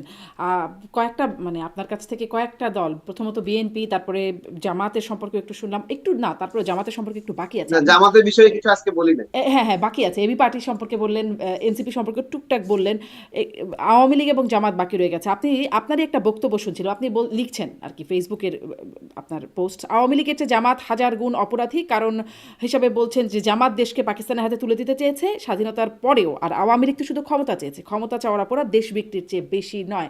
আপনার বক্তব্যকেই আমি আসলে আনছি। সেখানে মানে তাহলে কি আমরা কম অপরাধী দলকে মানে তাড়িয়ে দিয়ে বেশি অপরাধী দলকে জায়গা করে দিলাম রাজনীতির জন্য গণ অভ্যুত্থানের মাধ্যমে, বা স্ট্যাবলিশ করে দিলাম? আচ্ছা, আপনি আপনি তো অনেকেই ইনভাইট করেন এখানে। আপনি জামাতের কোন একটা নেতাকে ইনভাইট করে বলবেন আপনারা বেশি অপরাধী নাকি আওয়ামী লীগ বেশি অপরাধী, দেখবেন তারাই কনফিউজ হয়ে যাবে। ঠিক আছে? যে ওরা তো বলতে পারবে না যে আওয়ামী লীগ বেশি অপরাধী। না, এটা কি তারা তো বলতে পারবে তারা তো নাকি? মুক্তিযুদ্ধের সময় তাদের কোনো যুদ্ধাপরাধ স্বীকার করে না। তারা তো যুদ্ধাপরাধ না, স্বীকার তারা করে না। তারা বলতে পারবে না যে তারা কম অপরাধী আওয়ামী লীগের চেয়ে, এটা বলতে পারবে না। আমার ব্যাখ্যাটা এখানে ছিল। দেখুন, আমাদের মা বোন যারা আছে, আমরা তো চোখে দেখিনি, গল্পে শুনি। সেই গল্পগুলো যতটা বীভৎস, বাস্তবতা আরো কতটা ভয়ঙ্কর ছিল। সেই ঘটনাগুলো যদি চিত্রায়িত হয় যে কিভাবে আমাদের ঘর থেকে আমাদের মাদেরকে, বোনদেরকে উঠায় নিয়ে গেছে, সেটা কতটা বীভৎস ছিল, সেই চিৎকার কেমন ছিল, তাই না? এটা তো একটা ঘটনা এই ইতিহাসের। সেই ইতিহাসে দেখেন, পাকিস্তানরা এখানে 1000 কিলোমিটার থেকে এখানে বাংলাদেশে এসেছে, সেই সেনাবাহিনী। তারা তো আমাদের আনাচে কানাচে চেনার কথা না। এখানকার যারা বিশ্বাসঘাতক তারাই তো এটা চিনিয়ে দিয়েছে, তাই না? তারা যদি না চিনায় দিত, তারা যদি না সহযোগী হতো, তাহলে আমাদের এই যুদ্ধটা 9 মাসের জায়গায় 3 মাসেই শেষ হয়ে যেত। এত বড় দুর্ঘটনাও ঘটতো না। এই বড় হত্যাকাণ্ড অবশ্যই জামাত, রাজাকার, আল বদর, আল শামস যারা আছে তারা মিলিয়েই ঘটেছে। এই জায়গাটা আমি তো এদেরকে কখনোই বাংলাদেশে রাজনীতি করতে দেওয়ার পক্ষে না। আমাদের অনেক পূর্বে আমরা তাদেরকে মনে করতাম এরা একটা মজলুম ভাব নিয়ে আছে, নরম নরম ভাব নিয়ে আছে, কিন্তু এরা এরা এদের বাস্তব রূপটা এখন মানুষ দেখবে আরো কতটা ভয়ঙ্কর এরা। তাহলে যেই প্রশ্নটা তাহলে করছিলাম যে তাহলে আম, ভয়ঙ্কর রূপ দেখবে। আর আওয়ামী লীগকে তো বিদায় করা হয়েছে। তা আওয়ামী লীগের একটা জরিপও আসছে এখন, প্রথম আলোর জরিপ দেখছিলাম যে 69% শর্তহীন এবং শর্তযুক্তভাবে আওয়ামী লীগকে নির্বাচন করতে দেওয়ার বা রাজনীতি করতে দেওয়ার পক্ষে তারা জনমত জরিপে বলছেন। এই প্রসঙ্গে আপনার কি মনে হয়, আসলে কি আওয়ামী লীগকে রাজনীতি করতে দেওয়া উচিত কম খারাপ দল হিসেবে? আসলে কম খারাপ বেশি খারাপ না। আমাদের এখানে রাজনীতিতে যেই বড় দুটা দল আছে, বিএনপি এবং আওয়ামী লীগ, এই দুইটা খুবই সহনশীল দুটা দল, এবং এদেরকে গালি দিলেও এরা হলো প্রতিক্রিয়া দেখায় না। বড় একটা গাছের ছাল তুললে গাছ তো প্রতিক্রিয়া দেখায় না, ডাল ভাঙলে প্রতিক্রিয়া দেখায় না, এরা এরকম। তো জামাত ইসলাম একটা একটা দলই হয়ে উঠতে পারে নাই। ওদের বিরুদ্ধে কিছু বললেই ওরা হলো মানে লাফালাফি শুরু করে দেয়, উত্তেজনা শুরু করে দেয়, গালিগালাজ শুরু করে দেয়, হুম। বাবা মা তুলে গালি দেয় এই জায়গায়। তো এই জায়গায় মানে জামাতের যে রূপ, মানে মানুষের কথা বলার অধিকার কেড়ে নেওয়ার যে একটা মানে হীন চেষ্টা, এবং না কেন আওয়ামী সারাক্ষণ লীগের সময় তো আসলে প্রতিক্রিয়া দেখায় না কোথায়, জেলখানায় নিয়েছে না কত মানুষকে না, শুধুমাত্র কথা বলার জন্য, এটা আইনই শু- করা হয়েছে। শু- শু- শুনুন, এখন কি জেলখানায় নিচ্ছে না? হুম। এখন কি হাজার হাজার মামলা নাই? আরো আগে কি ছিল না? এগুলো রাজনীতির একটা স্বাভাবিক প্রক্রিয়া। রাজনীতিতে জেলখানা এবং ক্ষমতা পাশাপাশি অবস্থান করে। এবং আপনার হলো এটা এখন থাকে না, এটা ঐতিহাসিক ভাবে একটা বিষয়। আপনি ক্ষমতার গুরুত্বপূর্ণ জায়গায় যেতে যাবেন হুম। কোন মানে রকম তাহলে সহনশীল বলছেন অস্ত্র কি এবং করে আর কি, ত্যাগ আমার ছাড়া। প্রশ্নটা এখানে, না, এটা তো ঠিকই হ্যাঁ, আছে। হুম। সহনশীল অবশ্যই আওয়ামী লীগ এবং বিএনপি দুটি সহনশীল দল, এবং তারা অনেক সহনশীলতা দেখায়। তাদেরকে আমি এখানে এখানে জাস্ট কথা বলা অবস্থায় অসংখ্য জামাতের কর্মীরা এখানে মেসেজ দিয়ে মা তুলে গালি দিচ্ছে, বাবা তুলে গালি দিচ্ছে। এটা আওয়ামী লীগের নেতা কর্মীরা আওয়ামী লীগের সময় আমাদেরকে গালি দেয়নি। বড় যখন চাপ সৃষ্টি করেছি তখন তারা হাজার হাজার মানুষকে গ্রেপ্তার করেছে, আমিও তার মধ্যে গ্রেপ্তারের মধ্যে একজন ছিলাম। কিন্তু সোশ্যাল মিডিয়ায় মানুষের মন্তব্যের প্রেক্ষিতে হুম। তাদেরকে সামাজিকভাবে যে লাঞ্ছিত করা, হেনস্থা করা, হ্যাঁ, এইগুলো আমরা আগে এইভাবে দেখি নাই যেটা জামাত শিবিররা করছে। হুম। তো এটা হলো একটা বিষয়। আপনি বলছিলেন যে আওয়ামী লীগ নির্বাচনে অংশগ্রহণ করবে কিনা। আমি মনে করি আওয়ামী লীগ, বিএনপি দুটা বড় দল। এই দুটা বড় দল বাংলাদেশে দুটা বড় পাহাড়ের মতো, যে পাহাড়টা আমাদের সমতলটাকে ভারসাম্য করে রাখে। এবং এই ভার ছাড়া এই বাংলাদেশটা গণতান্ত্রিক পথে থাকবে না, এটা অগণতান্ত্রিক হয়ে যাবে, অসহিষ্ণু হয়ে হুম। উঠবে। হুম। এবং এই দায় বিএনপিকে নিতে হবে যদি আওয়ামী লীগ ছাড়া নির্বাচন হয়। কারণ বিএনপি এখানে একটা বড় দল। তাদেরকে বোল্ডলি বলতে হবে যে আওয়ামী লীগকে নিয়েই নির্বাচন হতে হবে, তাদের এই সাহসিকতার পরিচয় দিতে হবে। এতে যদি তাদেরকে কেউ দোসর বলে, হুম। কিচ্ছু করার নাই, এটা গণতন্ত্রের জন্য প্রয়োজন। এই হুম। মানে এইটা এইখানে যদি সেই গণতান্ত্রিক শক্তিগুলো না থাকে, তাহলে সেই 1971-এর শক্তিগুলো যারা বাংলাদেশ চায়নি তারা এসে এখানে শক্তিশালী হবে। হুম। এবং যদি বলেন যে আওয়ামী লীগ খুনি, আওয়ামী লীগ খুনি, আওয়ামী লীগ দুর্নীতি করেছে, তাহলে জামাত তো খুনি, জামাতের চেয়ে বড় খুনি কেউ আছে? কেউ তো নাই। হ্যাঁ, আওয়ামী লীগকে যদি উগ্র বলেন, জামাতের চেয়েও কি তারা উগ্র? সেটা আমি বলছি। এগুলো কোনো বিষয় না। যারা ফৌজদারি অপরাধ করেছে, ধরেন কোনো একজন মানুষ খুন করেছে, সেই মানুষের খুনের বিচার হবে না? হবে তো, স্বাভাবিক বিষয়। সাধারণ মানুষের ক্ষেত্রে যেই বিচারটা হবে, আওয়ামী লীগের কেউ খুন করলে তারও ক্ষেত্রেও একই বিচার হবে নাকি ভিন্ন বিচার কেউ প্রত্যাশা করে? হুম। তাই না? কিন্তু যে মানুষগুলো আওয়ামী লীগ করে কিন্তু ছিল পঞ্চগড়ে, মানে হলো চাঁদপুরের একজন মানুষ খুন হয়েছে সেখানে মামলায় ফাঁসাচ্ছে। হ্যাঁ, চাঁদপুরের একজন মানুষ খুন হয়েছে পটুয়াখালীর একজন মানুষকে ফাঁসাচ্ছে। এইটা কি আমরা এইভাবেই সাপোর্ট করব?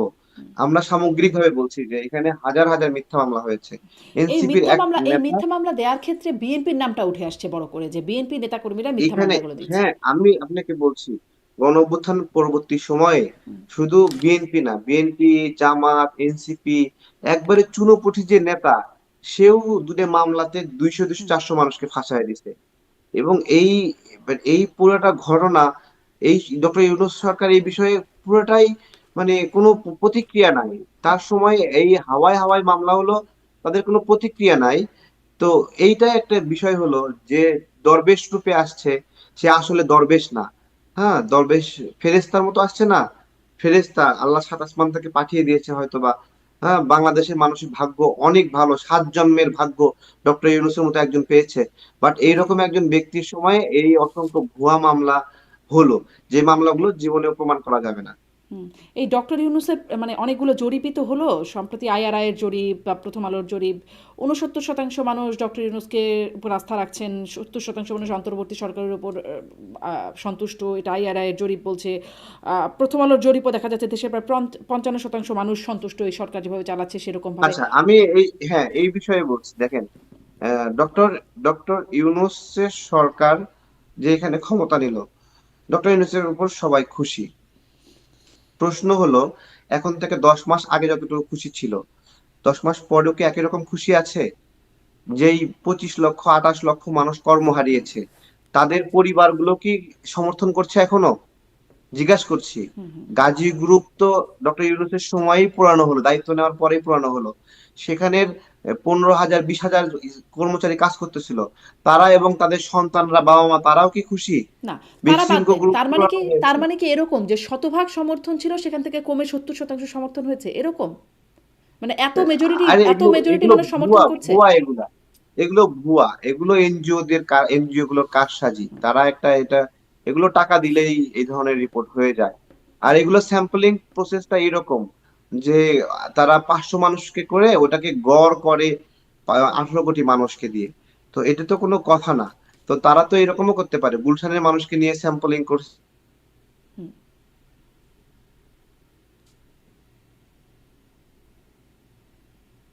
তো গুলশানের মানুষ তো আজীবনই ভালো থাকে, মানুষগুলো অভুক্ত আছে, তারা তো সেন্ট মার্টিনে যে মানুষগুলো অভুক্ত থাকে সেখানে তো যায়নি, তাই না?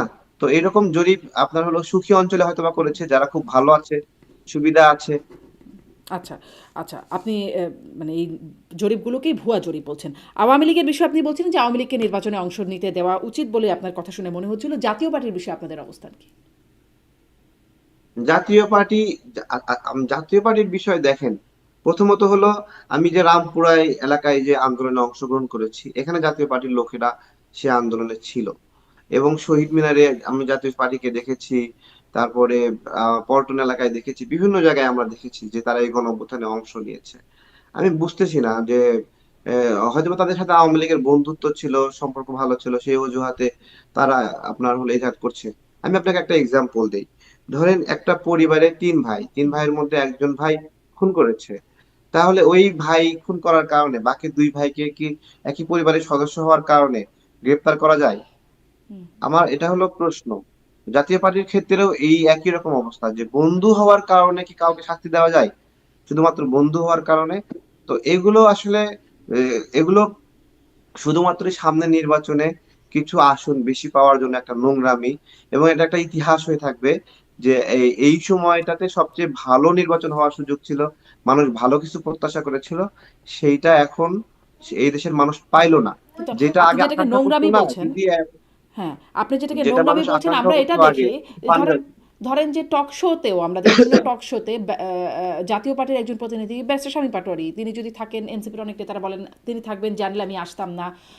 মানে হম। তিনি থাকলে টক শোতেই আসতেন না। তাহলে ওই তো। নির্বাচনে, নির্বাচনে যাবেন তো নাকি নির্বাচন বর্জন করবেন বা এরকম কিছু হবে জাতীয় পার্টি গেলে? মানে আপনি কি দেখতে পান?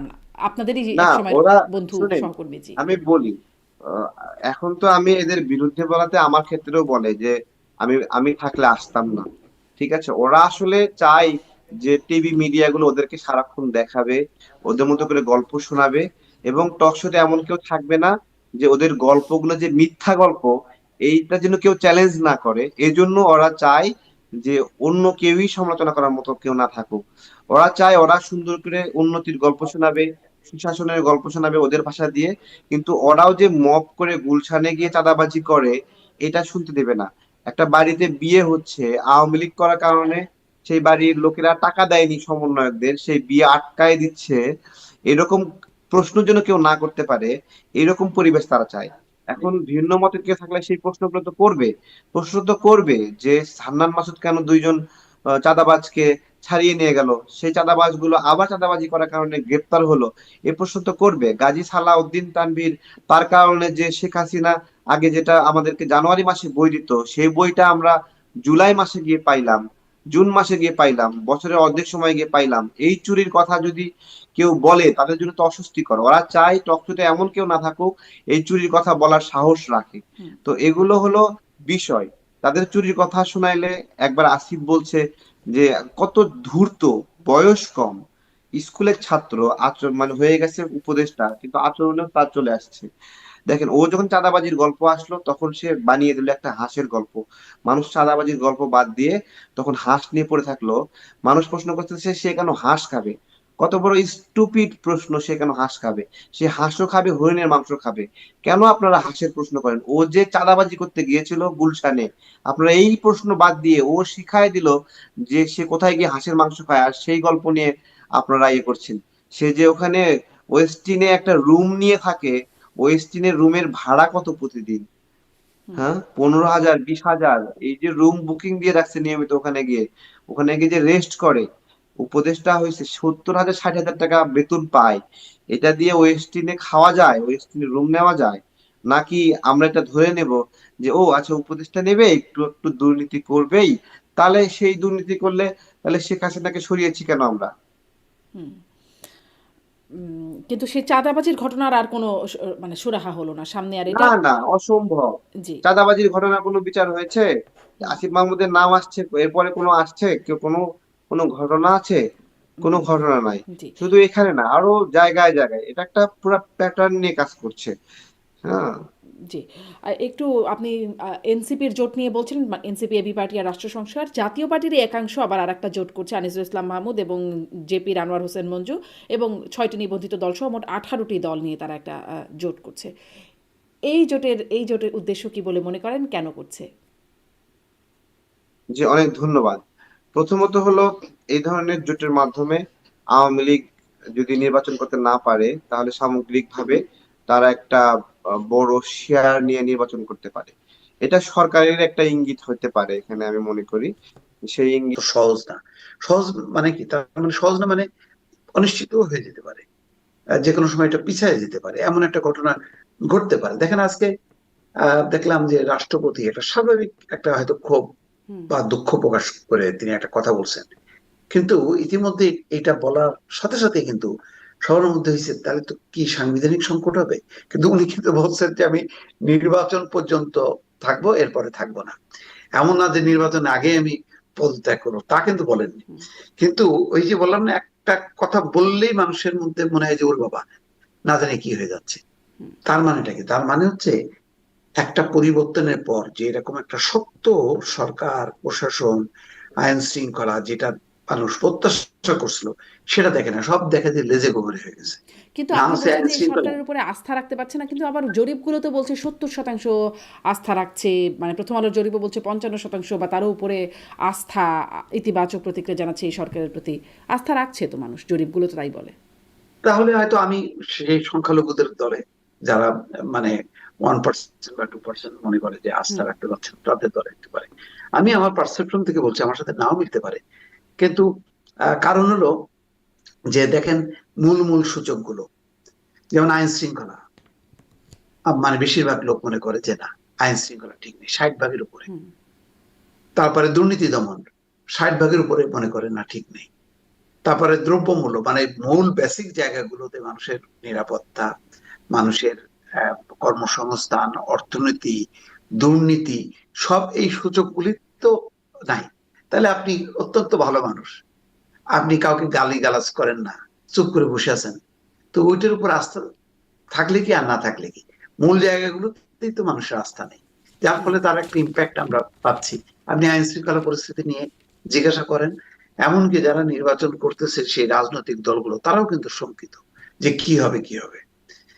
এবং আনুষ্ঠানিকভাবে তো মিয়া গোলাম পরোয়ার মানে পরশুদিন বলে আসলো নির্বাচন কমিশনে গিয়ে যে তারা মনে করে যে আইন শৃঙ্খলা পরিস্থিতি এমন পর্যায়ে নেই যেটা সুষ্ঠু নির্বাচনের গ্যারান্টি হবে। আপনি এনসিপির কাছে যান এক, এমনকি বিএনপি কে জিজ্ঞাসা করেন, তারাও কিন্তু শঙ্কিত। জি।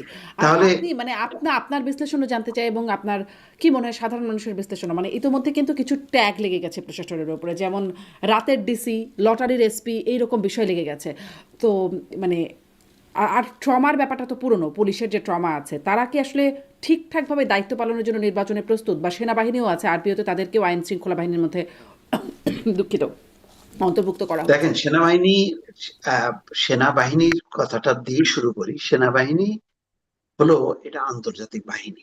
তারা ওই আন্তর্জাতিক নিয়ম কানুন ফলো করতে যে তারা বাংলাদেশে ওই মানে অস্ত্র ব্যবহার করা, হুম।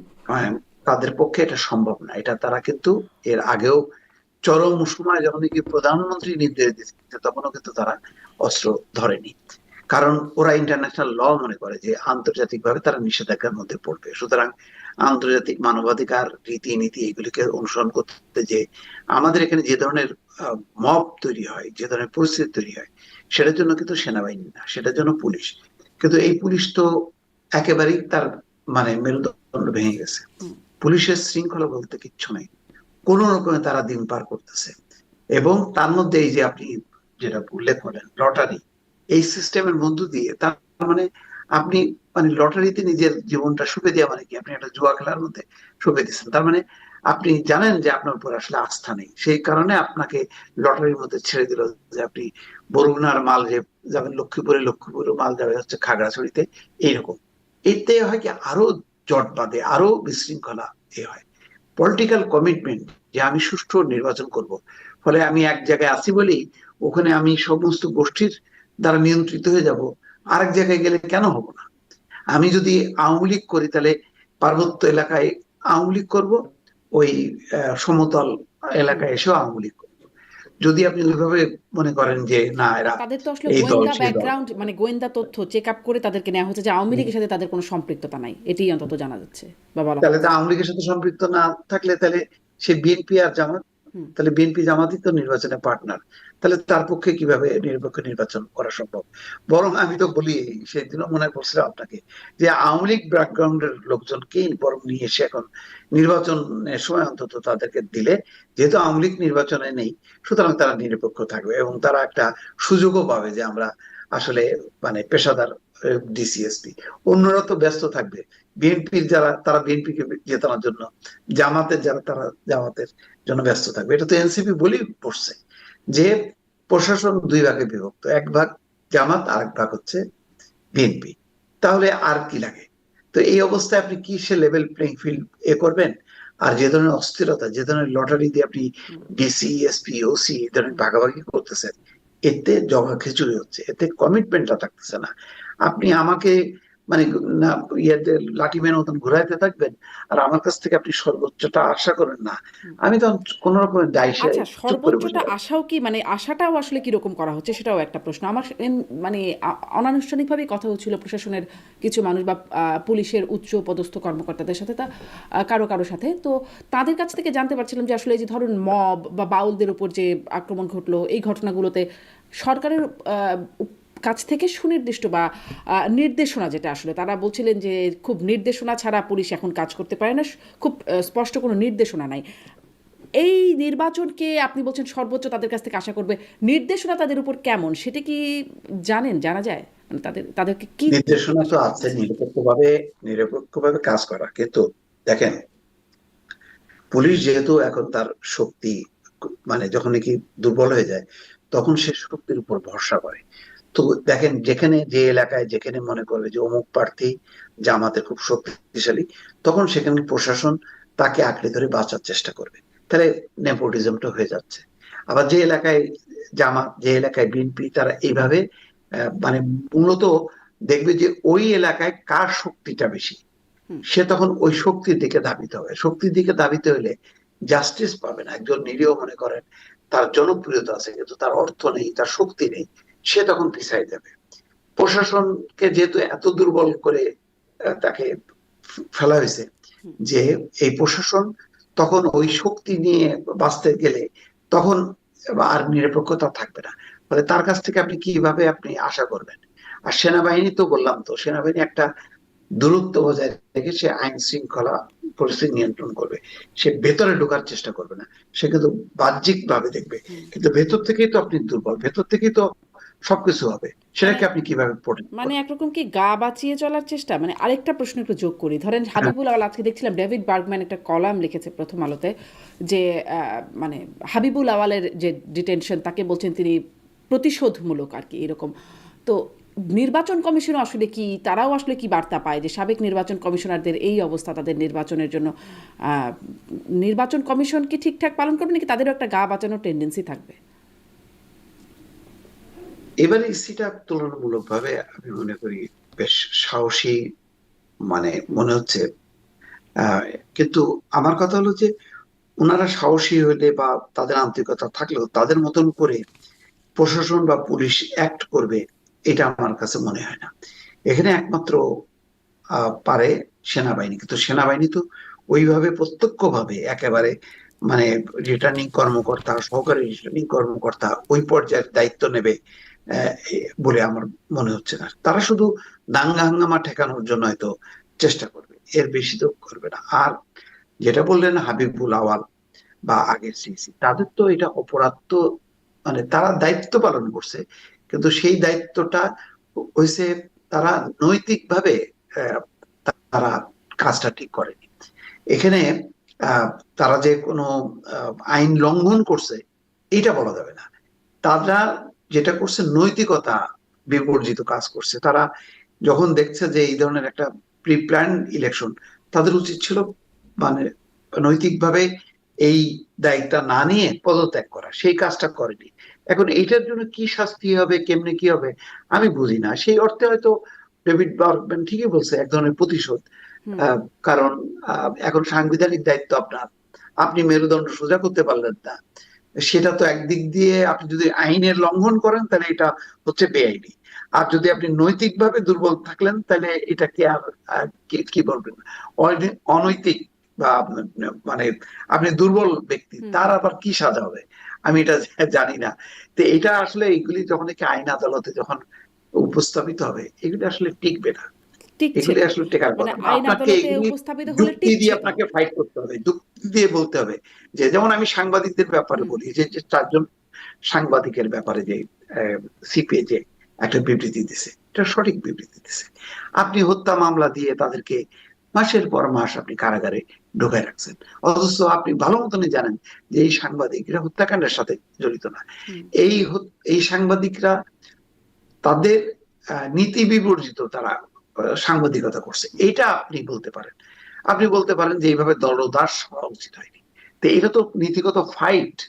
এটা ওই পক্ষ কিন্তু আমাকেও বলতে হুম পারে যে আপনি এরকম নীতিহীন ভাবে কেন সরকারের বিরোধিতা করেন। এইটা তো মতাদর্শগত সংগ্রামটা চলবে, কিন্তু আপনি তাই বলে আমাকে তো অপরাধী বলতে পারেন না, আমি তো লুটপাটের সাথে জড়িত না। আর ওনারা যদি, যারা কারাগারে আছে তারা যদি কোনো আহ, দুর্নীতির সাথে অন্যায়ের সাথে যুক্ত থাকে তাহলে সুনির্দিষ্ট অভিযোগ টানতে হবে। কিন্তু আপনি গণহারে আপনি এই যে হত্যা মামলা দিয়ে রাখছেন, এই যে হুম। সালমা দেখেন 32 নম্বর থেকে ধরে থেকে 5 মাস আগের একটা হত্যা মামলার মধ্যে তারা ঢুকাই দিয়ে জেলে ঢুকাই দিল, এটা হইলো 32 নম্বরে? শিশু, ওই যে বাচ্চা ছেলেটা, তাকেও নিয়ে আপনি নিয়ে যাচ্ছেন। তারপরে প্রতিবাদের মুখে তো মাঝখানে কোন এক রিক্সা চালককে তো ছেড়েই দিল। একে। হুম। তো এইভাবে তো হয় না। আপনি মাসের পর মাস আপনি তাহলে কতজন ওই যে বলছিলেন যে যে আইন আদালতে তো টিকবে না, যার কারণে বলছিলাম টিকছে তো। আমি একটু, যেহেতু ডেভিড বার্গম্যানের প্রসঙ্গটা নিয়ে আলোচনা হচ্ছে, সাংবাদিকদের প্রসঙ্গে জি বলছেন, একটু তাকে কোট করি। তিনি যা লিখছেন, শুরু জি যেভাবে করছেন: অবস্থা দৃষ্টে মনে হচ্ছে দেশের দুই প্রধান রাজনৈতিক দল বাংলাদেশ জাতীয়তাবাদী দল বিএনপি ও জামাতে ইসলামী মনে করছে তাদের এমন কোনো সাবেক রাজনৈতিক প্রতিপক্ষ নেই যাকে কারাগারে পাঠানো উচিত নয়। আর বর্তমান বিচার ব্যবস্থার এমন কোনো অংশও নেই যা বিএনপি জামাতের ইচ্ছা পূরণের সহযোগিতা দিতে নারাজ। এই হচ্ছে ডেভিড বার্গম্যানের একটা বিশ্লেষণ, তিনি এভাবে বলছেন। এবং এদিক থেকে বলা যায় আওয়ামী লীগ ক্ষমতায় থাকার সময় যে অবস্থা ছিল, এখন তার থেকে পরিস্থিতি বদলায় নাই। এটা এটা হচ্ছে। বদলায়নি, মানে আরো অবনতি হয়েছে, হুম পরিস্থিতি আরো অবনতি হয়েছে। কারণ দেখেন, এরা বলছে যে তারা প্রশাসন, পুলিশ, বিচার বিভাগ এইগুলিকে সব শক্তিশালী করবে। এই জন্য সংস্কার কমিশন করলো, প্রত্যেকটা 6টা না 7টা সংস্কার কমিশন করলো। কিন্তু সংস্কার কমিশনের আউটপুটটা কি? আমি তো কোনো আউটপুট দেখছি না। আপনি এই দুর্বল থেকে দুর্বল হয়ে যাচ্ছে বিচার, দুর্বল থেকে দুর্বল হয়ে যাচ্ছে পুলিশ, প্রশাসন, সবকিছু। তা আপনি এই সংস্কার কি আপনি কিসে গুলায় খাবেন? এটা তো হলো না তো। তা আমি আপনার একটা মানে যেভাবে দেখেন একজনকে, নুসরাত ফারিয়া, যখন নাকি তাকে আটক করা হলো, আহ, তাকে কারাগারে পাঠিয়ে দেওয়া হলো, যখন নাকি প্রতিক্রিয়া হলো সাথে সাথে তার হুম জামিন দিয়ে দিলেন। হ্যাঁ, আপনি বেছে বেছে যখন প্রতিক্রিয়া হচ্ছে তখন আপনি অ্যাক্ট করছেন, আর যার ক্ষেত্রে প্রতিক্রিয়া হচ্ছে না তাকে, সে কারাগারে আছে। তো একই আইনে আপনি দুই রকম যদি বিচার করেন, দুই রকম প্রতিক্রিয়া দেখান, তাহলে কি সেটা আইনের শাসন হলো? বিচার প্রতিক্রিয়া বিভাগের শাসন। স্বাধীনতা হলো? এখন তো তাহলে ওনারাও, মানে বিচারক যারা, তারা দেখতেছে যে সরকার কি চায়, হুম। সরকার প্রতিক্রিয়া কি ব্যক্ত করে সেই অনুযায়ী তারা রায় দিচ্ছে। তাহলে আপনি কিভাবে, যে আগেও তো তাহলে মানে পরিবর্তনটা কোথায়?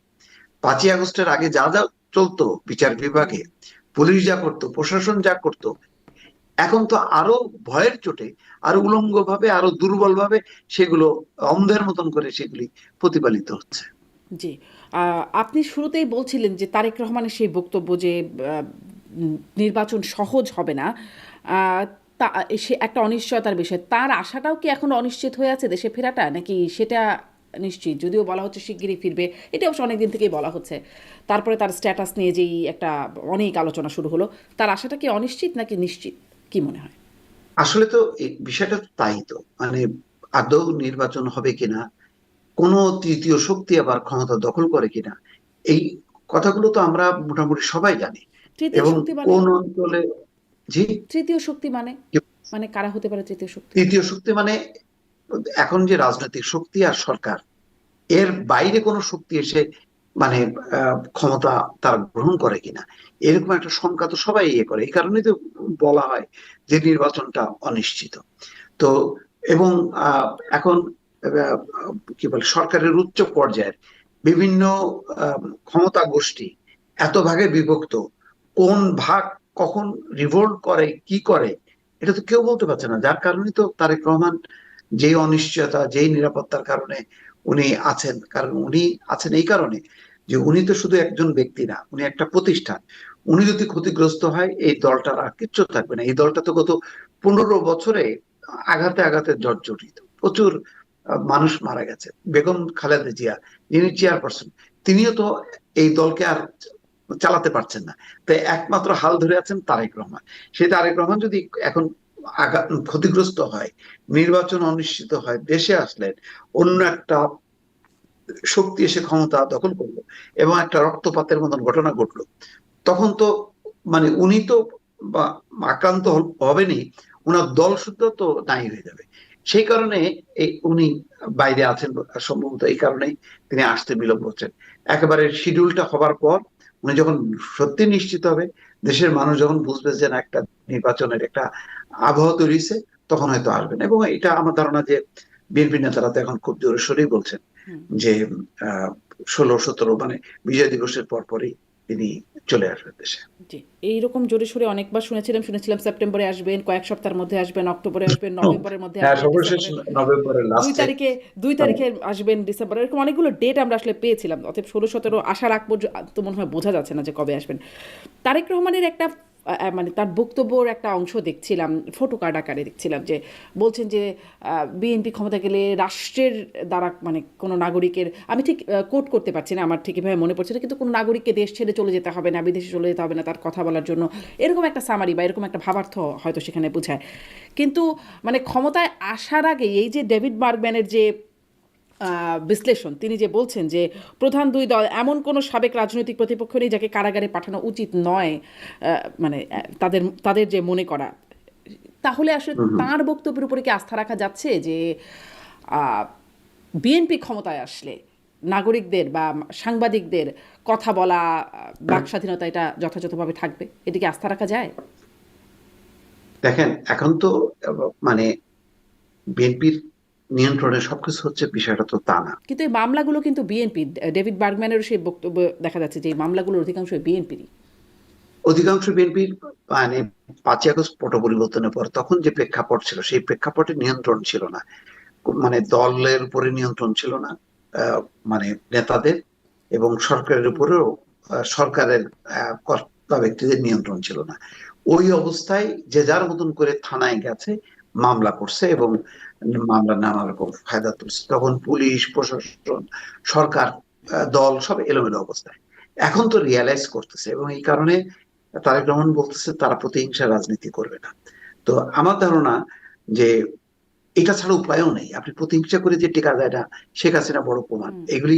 এইগুলি থেকে অন্তত বড় রাজনৈতিক দল হিসেবে বিএনপি ভালো মতনই শিখতেছে যে এটাকে সবাইকে অ্যাকোমোডেট করতে হবে এবং সবাইকে নিয়ে রাজনীতি করতে হবে। এবং আমি অবাক হব না যদি বিএনপি সত্যি সত্যি যদি ক্ষমতায় আসে এবং ক্ষমতা আসার পর আওয়ামী লীগের উপর যে নিষেধাজ্ঞাটা আছে, সেই নিষেধাজ্ঞাটা হয়তো তারা প্রত্যাহার করে একটা সহমর্মিতা, একটা সহ অবস্থানের একটা বার্তা দিতে পারে। হুম। আমি জানি না, মানে আমার ধারণা, কারণ দেশের অবস্থা যেদিকে যাচ্ছে এবং বিশেষ করে স্বাধীনতা মুক্তিযুদ্ধ বিরোধী শক্তি যেভাবে মাথাচাড়া দিচ্ছে, তাতে ভবিষ্যতে বিএনপি এবং আওয়ামী লীগের যোগ্য হবে না তার কিন্তু কোনো গ্যারান্টি নেই।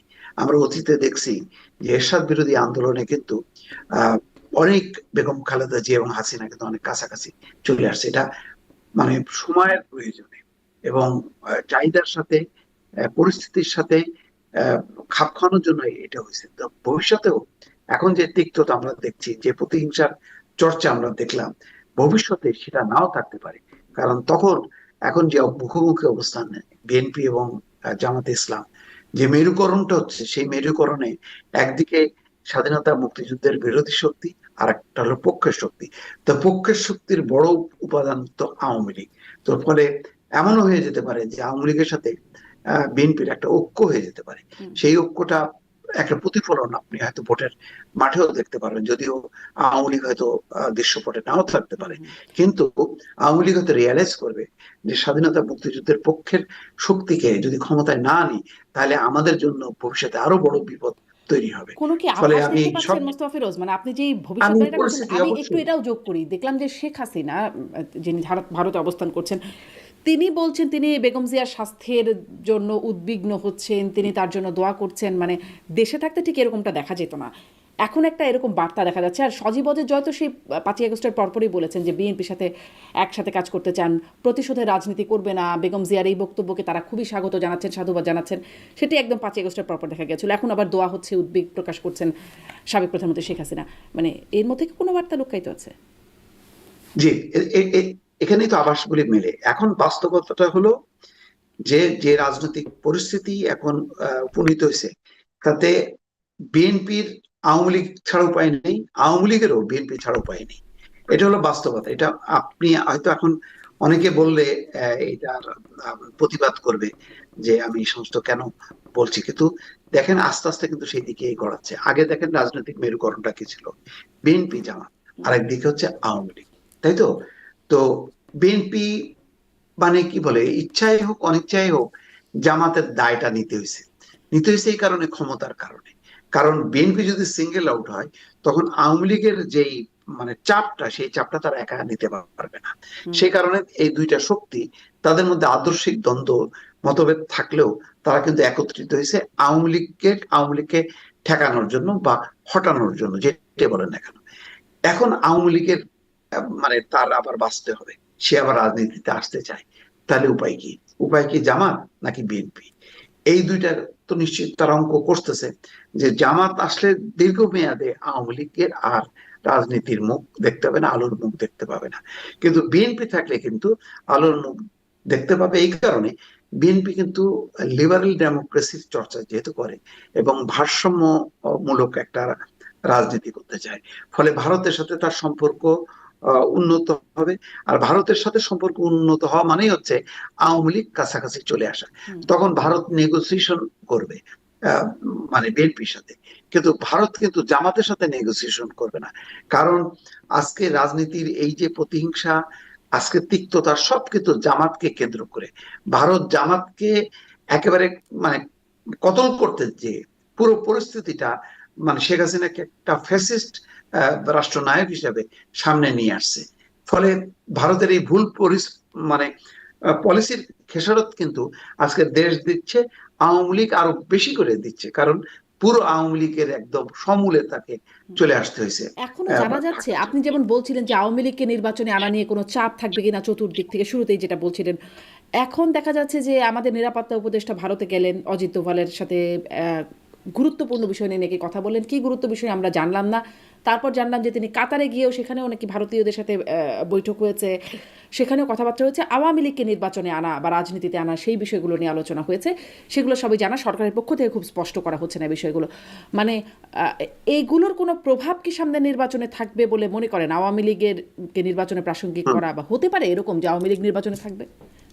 জি, জি, জি, জি, অবশ্যই। মানে আহ, আহ, মানে আমি যেটা বুঝতে পারছি এবং কিছু আলামত দেখতে পাচ্ছি, তাতে ওই যে জাতীয় পার্টি সহ 14 দলকে নিষিদ্ধ করা, এই দাবি হুম। থেকে কিন্তু যারা দাবি করছে তারা কিন্তু সরে গেছে। এবং সরকার চায় যে তারা নির্বাচনে আসুক। শুধু তারা আনুষ্ঠানিক ঘোষণা দিচ্ছে না বা তাদের সঙ্গে ডায়ালগ করছে না, কিন্তু তাদেরকে বাধা দেবে না, এক। 2 নম্বর হচ্ছে তাদের নিরাপত্তা দেবে, নির্বাচনের যে নিরাপত্তা, সেনাবাহিনী মাঠে নামলে প্রত্যেককেই নিরাপত্তা দেবে। দুই, আওয়ামী লীগ নামে না আসলেও আওয়ামী লীগের অসংখ্য স্বতন্ত্র প্রার্থী, আপনি পিটিআই এর কথা চিন্তা করেন, পিটিআই কে যখন হুম। নাকি দলকে নিষিদ্ধ করলো, নিবন্ধন বাতিল করলো, তখন পিটিআই এর সদস্যরা স্বতন্ত্র হিসেবে কিন্তু নির্বাচন করলো এবং তারা ব্যাপকভাবে কিন্তু বিজয়ী হচ্ছিল। পরে কারসাজি করে তাদেরকে মানে সংখ্যাটা কমায় কোন রকমে মানে মুসলিম লীগ এবং পিপিপি তারা জোট সরকার করলো। বাংলাদেশে কিন্তু সেই ঘটনাটাই করতে যাচ্ছে, অর্থাৎ আওয়ামী লীগ নামে নেই, নৌকা প্রতীক নেই, কিন্তু আওয়ামী লীগের পক্ষের অনেক লোক কিন্তু নির্বাচন করবে স্বতন্ত্র হিসাবে, অথবা এই জাতীয় পার্টি বা অন্য দলের ব্যানারে। এবং এটাই কিন্তু আস্তে আস্তে তারা নির্বাচনে, মানে আওয়ামী লীগের যে ধরনের পতন ঘটছে সেখান থেকে এই নির্বাচনের মধ্য দিয়ে তারা 50% জায়গাটা তারা কাভার করে চলে আসবে। আর বাকি 50%টা হচ্ছে যদি বিএনপি ক্ষমতায় আসে সেটা নেগোসিয়েশন করবে ভারত। এবং তখন যেহেতু ততক্ষণে জামাত একটা প্রবল প্রতিপক্ষ হয়ে দাঁড়াবে, তখন বিএনপিও বুঝবে যে সে তার রাজনীতি রক্ষা করার জন্য, ক্ষমতা রক্ষা করার জন্য তখন সে আওয়ামী লীগ হয়তো ইনভাইট করবে। এরকম একটা রাজনীতি আমি সামনে দেখতে পাচ্ছি। আভাস দেখতে পাচ্ছেন। ওই যে শুরুতে একটু জরিপ নিয়েও আলোচনায় আসছিল, জরিপ তো বলছে আস্থা আছে, সেটা নিয়ে জিজ্ঞাসা করছিলাম আপনি আসলে জরিপের উপরে কতটা আস্থা রাখেন? একটু দেখছিলাম যে প্রথম আলো বলছে শর্তহীন এবং শর্তযুক্তভাবে 69% মানুষ চান আওয়ামী লীগকে নির্বাচনে চায় আর কি, 69% মানুষ। ওদিকে আইআরআই বলছে আওয়ামী লীগের নিবন্ধন স্থগিত করার পক্ষে হচ্ছে 69% মানুষ। মানে দুটো একটু কনফ্লিক্টিং না, আইআরআই এর জরিপ আর প্রথম আলোর জরিপ? এগুলোর উপর আপনার আস্থা কতটা? প্রথম আলোটা আমি জরিপটা আমি মোটামুটি মানে গ্রহণযোগ্য মনে করি। মানে আইআরআইটা আমার কাছে খুব নির্ভরযোগ্য মনে হয় না। প্রথম আলো মাত্র কারণ 1300+, মানে 1500ও না মানুষের সংখ্যা। সেটা একটা মানে ভালো ফিগার বলে মনে হয়, আস্থা রাখার মতো বা মানে চিন্তা হ্যাঁ, করার জন্য। অবশ্যই এটা বোঝা যায় তো যে আসলে এখন আওয়ামী লীগ যদি নির্বাচন করে তাহলে এবং নির্বাচন হওয়া উচিত এটা অধিকাংশই মনে করে। কারণ যদি না হয় তাহলে তো সেই বিভাজনটা রয়ে গেল। আর আওয়ামী লীগ নির্বাচন যদি দলগতভাবে করতে পারে, এটা মানে তখন জামাতের সাথে বিএনপির তখন ঐক্য করতে হবে, আওয়ামী লীগকে তখন ঠেকাতে পারবে না। তখন আবার সেই পুরনো রাজনীতি ফিরে যাবে, মানে বিএনপি জামাত এক হবে আওয়ামী লীগকে ঠেকানোর জন্য। কারণ আওয়ামী লীগ ইতিমধ্যে গত 1 বছর এই সরকারের ব্যর্থতার কারণে তার জনপ্রিয়তাটা বাড়ছে, তার গ্রহণযোগ্যতাটা অনেকখানি বেড়ে গেছে। ফলে সে কিন্তু একেবারে মানে শুধু ঘোষণা দিক, দেখবেন যে আপনার জামাত অন্যান্য দলের কোনো খবর থাকবে না। তখন বিএনপি কে একদম মানে নাকানি জোবানি খাইতে হবে এই পরিস্থিতিটা সামাল দিতে। তো এটা এটা বাস্তবতা, এটা হয়ে গেছে। এখন তো ধরেন মানে কিছু বিএনপি করার কি নেই। একটা এমন একটা অবস্থায় যে জামাতের নাকানি চুবানি খাওয়ার থেকে মানে বাঁচতে আওয়ামী লীগ লাগবে, আওয়ামী হ্যাঁ, লীগের নাকানি চুবানি থেকে বাঁচতে জামাত লাগবে? অনেকটা অনেকটা স্যান্ডউইচ। সেরকমই অবস্থা, স্যান্ডউইচ অবস্থার মধ্যে হয়ে গেছে। এখন দেখেন, আপনি কি কল্পনা করতে পারেন যে এই জামাত এইভাবে প্রবল প্রতিপক্ষ হয়ে দাঁড়াবে? কারণ গত 1 বছরে তো আসলে বিএনপি তার রাজনীতিটা করতে পারেনি। তারা এই মব দেখছে, এটা দেখছে, ওইটা দেখছে, চুপচাপ তারা হজম করছে। আর এই মব গুলো ঘটাতে ঘটাতে, রাস্তায় আন্দোলন করতে করতে জামাত একটা শক্তি ইয়ে করছে, এবং অনেকেই মনে করতেছে যে ঠিক আছে তাদেরকে সুযোগ দেই। আর বিএনপি যে ভুলটা করছে, যে যেহেতু মূল নেতৃত্ব লন্ডনে থাকার কারণে দলের উপরে কন্ট্রোলটা না মানে প্রতিষ্ঠা করতে না পারায় এক তৃণমূল পর্যায়ে তারা যে সমস্ত নিম্নমানের কাজকর্ম করছে, তাতে মানুষ দেখতেছে যে আওয়ামী লীগ আর বিএনপির মধ্যে কোনো পার্থক্য নেই। সেই কারণে কিন্তু ওই সুযোগটা কিন্তু জামাত নিছে। জামাত ওই সুযোগটা নিয়ে তারা তাদের আবার ওই যে জামাতের নেতৃত্বে, আমি ঠিক জামাতকে অতটা দোষারোপ করবো না, কারণ জামাতের অধীনে জোটের কিছু উগ্রপন্থী রাজনৈতিক দলগুলো আছে, ওরা মোটামুটি সেই তৌহিদি জনতা, এটা ভাঙো ওইটা এ করো, সাংস্কৃতিক কর্মসূচিকে ধ্বংস করে দাও, এই ধরনের একটা প্রবণতা। জামাত বুঝতে পারছে যে গণতান্ত্রিক রাজনীতি চর্চা ছাড়া উপায় নেই। এই কারণে দেখবেন যে তারা দুইটা কিন্তু জামাতের আমির দুইটা গুরুত্বপূর্ণ ঘোষণা দিছে। বলছে যে জাতীয় দিবসগুলো নিয়ে কোন রকম অবমাননাকর কোনো উক্তি করা যাবে না, এবং সেটাকে যত সম্মান দিতে হবে একটা। আর দুই, একটা নারীর প্রতি কোন রকম অবমাননা, সোশ্যাল মিডিয়াতে যেভাবে নারীর কে অবমাননা করা হচ্ছে, তাদের মর্যাদা হানি করা হচ্ছে, সেটা যাতে কোনোভাবেই করা না হয় এই ব্যাপারে তিনি কিন্তু আহ্বান জানাইছে, সতর্কবার্তা মানে উচ্চারণ করছে। এই এটা খুব পজিটিভ।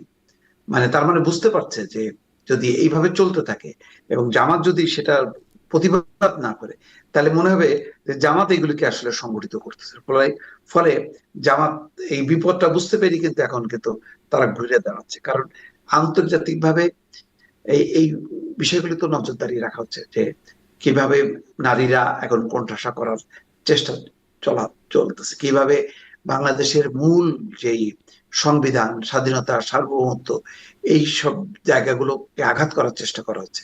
এগুলি তো কেউ মেনে নেবে না, দেশের সাধারণ মানুষও মানবে না, হুম এবং পশ্চিমা বিশ্ব মনে করবে যে তাহলে কি রাষ্ট্রের চরিত্র পাল্টায় দেওয়া হচ্ছে, হুম এরকম একটা কিন্তু শঙ্কা কিন্তু আপনি বলছেন জাগছে। এই জামাত কারণে আমিরের যে জামাত কিন্তু আহ্বান, ঘুরে যাচ্ছে। জামাত আমিরের যে আহ্বানের কথা বলছেন, কিন্তু জামাতের বিভিন্ন পর্যায়ের নেতারা বলছেন মানে মুক্তিযুদ্ধ, বিজয় দিবস বা দিবসগুলোর সংখ্যা, মুক্তিযোদ্ধাদের সংখ্যা ইত্যাদি বিষয়ে জামাতের পক্ষে যারা অ্যাক্টিভিজম করছেন অনেকেই মানে বীরঙ্গনাদের নিয়ে খুবই অশ্লীল শব্দ উচ্চারণ করছেন, বিজয় দিবসকেও খুব মানে উচ্চারণ করা যায় না এমন শব্দে আখ্যায়িত করছেন।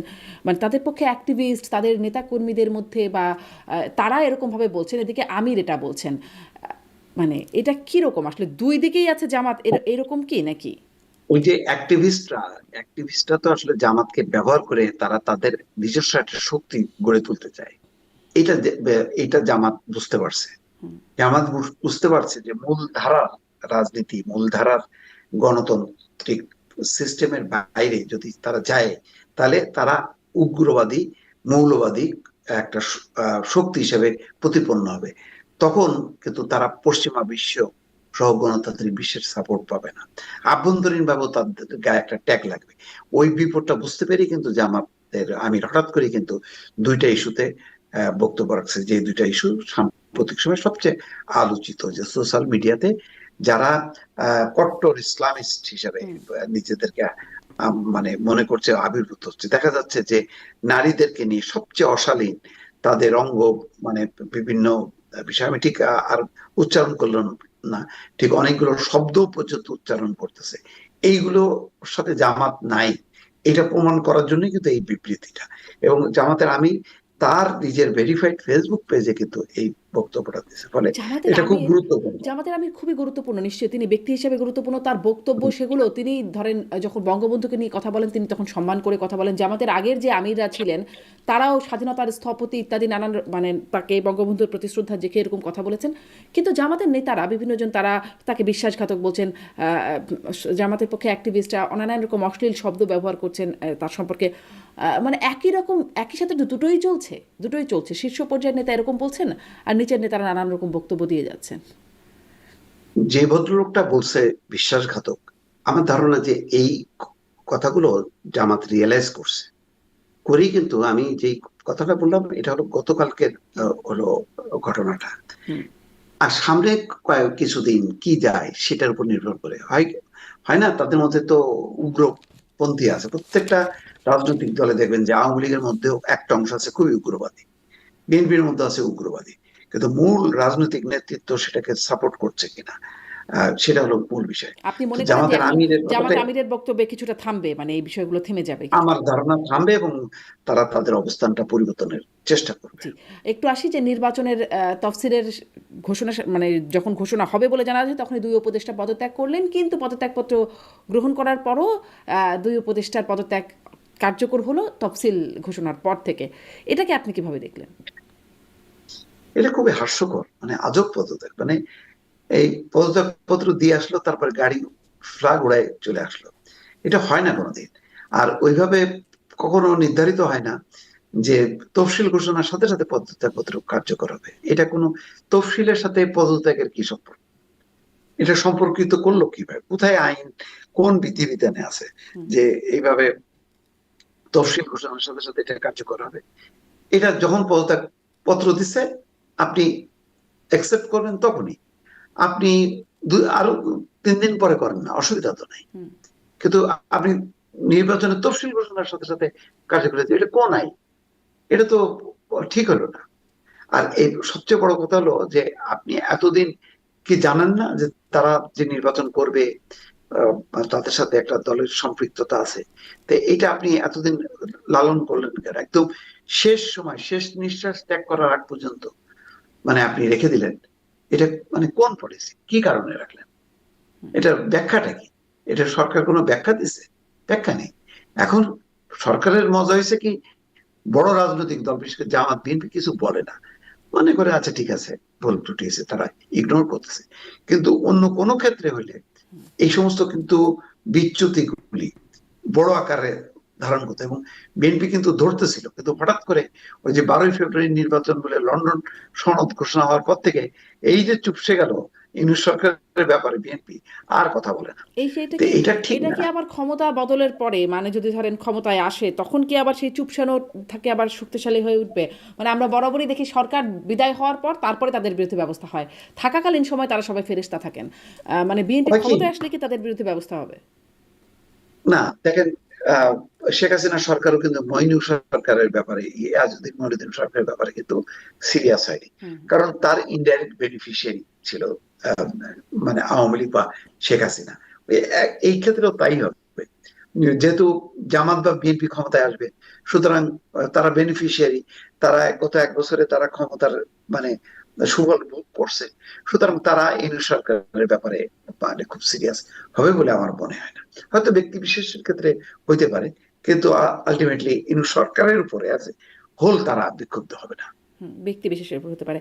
এই দুই উপদেষ্টা যখন মানে তারা যখন দায়িত্ব নিচ্ছিলেন উপদেষ্টা হিসাবে, তখন তাদের যে সহকর্মী সহযোদ্ধা সার্জিস আলম, তিনি ফেসবুকে বড় করে স্ট্যাটাস দিয়ে বলেছিলেন যে তারা আসলে দুই উপদেষ্টা না, তিনজন, তখন নাহিদ ইসলামও ছিলেন, তারা অনেক বড় স্যাক্রিফাইস করছেন কারণ তারা নির্বাচন করবেন না, করতে পারবেন না। আমরা আগেও তত্ত্বাবধায়ক সরকারের উপদেষ্টা দেখতাম যে তাদের আসলে নির্বাচন করা তারা করতে পারতেন না। এবং সার্জিস আলমের সেই যে পোস্ট, সেটা এখনও সামাজিক যোগাযোগ মাধ্যমে ঘোরে মাঝে মাঝে, যে তারা বিরাট বিরাট স্যাক্রিফাইস করছেন। তাহলে আসলে কি হলো? তাদেরকে কোনো স্যাক্রিফাইসের মধ্যে দেখলেন নাকি? মানে তারা আসলে নির্বাচনও করছেন, আবার উপদেষ্টা হিসাবে একদম তফসিল ঘোষণার মুহূর্ত পর্যন্ত থাকলেন, গাছেরটাও খাচ্ছেন তলারটাও কুড়াচ্ছেন, এরকম একটা পরিস্থিতি? আমি তো এই জন্যই বললাম তো, শেষ নিঃশ্বাস ত্যাগ করার আগ মুহূর্ত পর্যন্ত তারা উপদেষ্টা হিসেবে থেকে এটা ভালো নজির স্থাপন করলো না, একেবারেই না। বরং আরো তাদের 2-3 মাস আগেই পদত্যাগ করা উচিত ছিল। হুম। কিসের আশায় করলো দেখেন, এবং এটা লাভও হলো না। এবং তারা ওই ক্ষমতায় থেকে, দায়িত্বে থেকে, তারা এনসিপির আবার যাতে পদত্যাগ করে বড় পদে আসতে পারে সেটা নিয়ে আহ, দর কষাকষি করলো। এখন যারা ক্ষমতার বাইরে তারা রেজিট অবস্থানে থাকলো, ফলে দর কষাকষিতে হলো না। এখন আসিফ বা মাহফুজ তারা চিন্তা করতেছে তারা এনসিপি করবে না। এখন নুরুল হক নূর এত সমালোচনা করতো, এখন কি বলে যে তাদের মানে অবদানের তুলনা হয় না, তাদের আত্মত্যাগের তুলনা হয় না, এখন সে উদার। এগুলো কি রাজনীতিতে এত শর্টতা, এত মানে মিথ্যাচার, মানে এত দ্বিচারিতা, এটা আসলে মানে অকল্পনীয় ব্যাপার। এখন বললেই হয় যে মানে আমরা আলোচনা করতেছি আসিফ এবং মাহফুজের সাথে, তো তারা আসলে আমাদের দলটা শক্তিশালী হয়, আমরা সেই কারণে আমরা নিচ্ছি, সেটা বলতেছে না। তারা তাদেরকে স্বাগত জানাচ্ছে, অমুক তমুক করতেছে, কিন্তু ভেতরে ভেতরে কি হচ্ছে এটা তো গণমাধ্যম প্রকাশ করে দিচ্ছে। তো এইগুলো ব্যাপার, এটা স্বচ্ছতা। সবচেয়ে বড় কথা হলো তরুণদের রাজনীতি, রাজনৈতিক দল কারোর মধ্যে আমি কোনো স্বচ্ছতা দেখছি না। সব গতানুগতিক রাজনীতি, যা আওয়ামী লীগ বিএনপি করে গেছে, এরাও সেই একই কাজটাই করতেছে। জি, স্বচ্ছতা দেখছেন না। এই তরুণ উপদেষ্টা আসিফ মাহমুদ, সাবেক উপদেষ্টা, সদ্য সাবেক, তিনি মনে হয় সরকারের সবচেয়ে বিতর্কিত বা সমালোচিত উপদেষ্টাদের মধ্যে একজন। তার বিরুদ্ধে দুর্নীতির অভিযোগ, চাঁদাবাজির সাথে সম্পৃক্ততার অভিযোগ, তার প্রভাব খাটিয়ে এলাকায় তার বাবার নানান রকম অপরাধ, অন্যায় ইত্যাদির খবরও এসেছে। কিন্তু আসলে ওই যে বলছিলাম যে সরকারে থাকলে কিছু হয় না আসলে, কারণ সবাই ফেরেশতা থাকেন। কোনো রকম তদন্ত বা কোনো কর্তৃপক্ষ কোনো রকম ব্যবস্থা নিয়েছেন এমনটি কি দেখেছেন? তিনি পদত্যাগপত্র মানে জমা দেওয়ার সময় তিনি বলছিলেন, সাংবাদিকদের ব্রিফ করার সময়, যে তিনি দুদককে বলেছেন, যে অনুরোধ করেছেন, সামাজিক যোগাযোগ মাধ্যমে তিনি এই অনুরোধটা করেছেন যে তার ওই দুর্নীতির বিরুদ্ধে ব্যবস্থা নিক বা তদন্ত করুক, অধিকতর তদন্ত। কিছু কি কোথাও থেকে হয়েছে? এত যে অভিযোগ আছে। না, এটা হয়নি এবং এটা হবেও না। আমি তো বললাম তো যে এই সরকারের তো এত জায়গায় জায়গায় তাদের দুর্বলতা, এত জায়গায় জায়গায় ব্যর্থতা, এটাও দেখেন ওই চাপা পড়ে যাবে, এটা নিয়েও কিচ্ছু হবে না। এটা চোখের সামনে দেখলো 350 কোটি টাকা বরাদ্দ নিল তার নিজের এলাকায়। হাসনাত আব্দুল্লাহকে আবার দিল 250 কোটি টাকা। একটা এলাকায় নিজের মুরাদনগরের জন্য এত করলো, যে জন্য করলো সেই জায়গায় তিনি আবার প্রার্থীও নন, কিন্তু আগে তো করলো ওই উদ্দেশ্যে নির্বাচনের জন্য। তাহলে নিজেরা বৈষম্য বিরোধী ছাত্র আন্দোলন, নিজেরা কি বৈষম্য, মানে মানে সাম্যের জায়গাটা কোথায় রাখলো, মানে দৃষ্টান্ত কি রাখলো? দৃষ্টান্ত তো রাখলো না। সত্যি সত্যি কি তারা যদি চাইতো যে দুর্নীতির তদন্ত হোক তাদের APS এর বা তাদের ওই সময়কার, সেইটা কি আসলে চাইছে কখনো? এরকম কি কোনো মানে প্রমাণ আছে? কোনো প্রমাণ নেই। আমি মুখে মুখে বলে দিলাম, কিন্তু মানে কার্যত করলাম না। এখন যদি কখনো তাদের বিপরীত কোন সরকার আসে, তারা কি ছাড়বে? ছাড়বে না, তার তখন তো তদন্ত শুরু হবে। এখন আমি জানি যে বিএনপি বা জামাত তারা ক্ষমতা আসলেও এইসবের যে তদন্ত করবে বলে আমার মনে হয় না। এটাকে জাস্ট ওভারলুক করবে। এই ওভারলুক করতে করতে দেখবেন যে আরো অনেক ওভারলুক হবে। এবং ওই, আবারও বলি সেই একই কথা, যে মানুষ আসলে হতাশ হচ্ছে।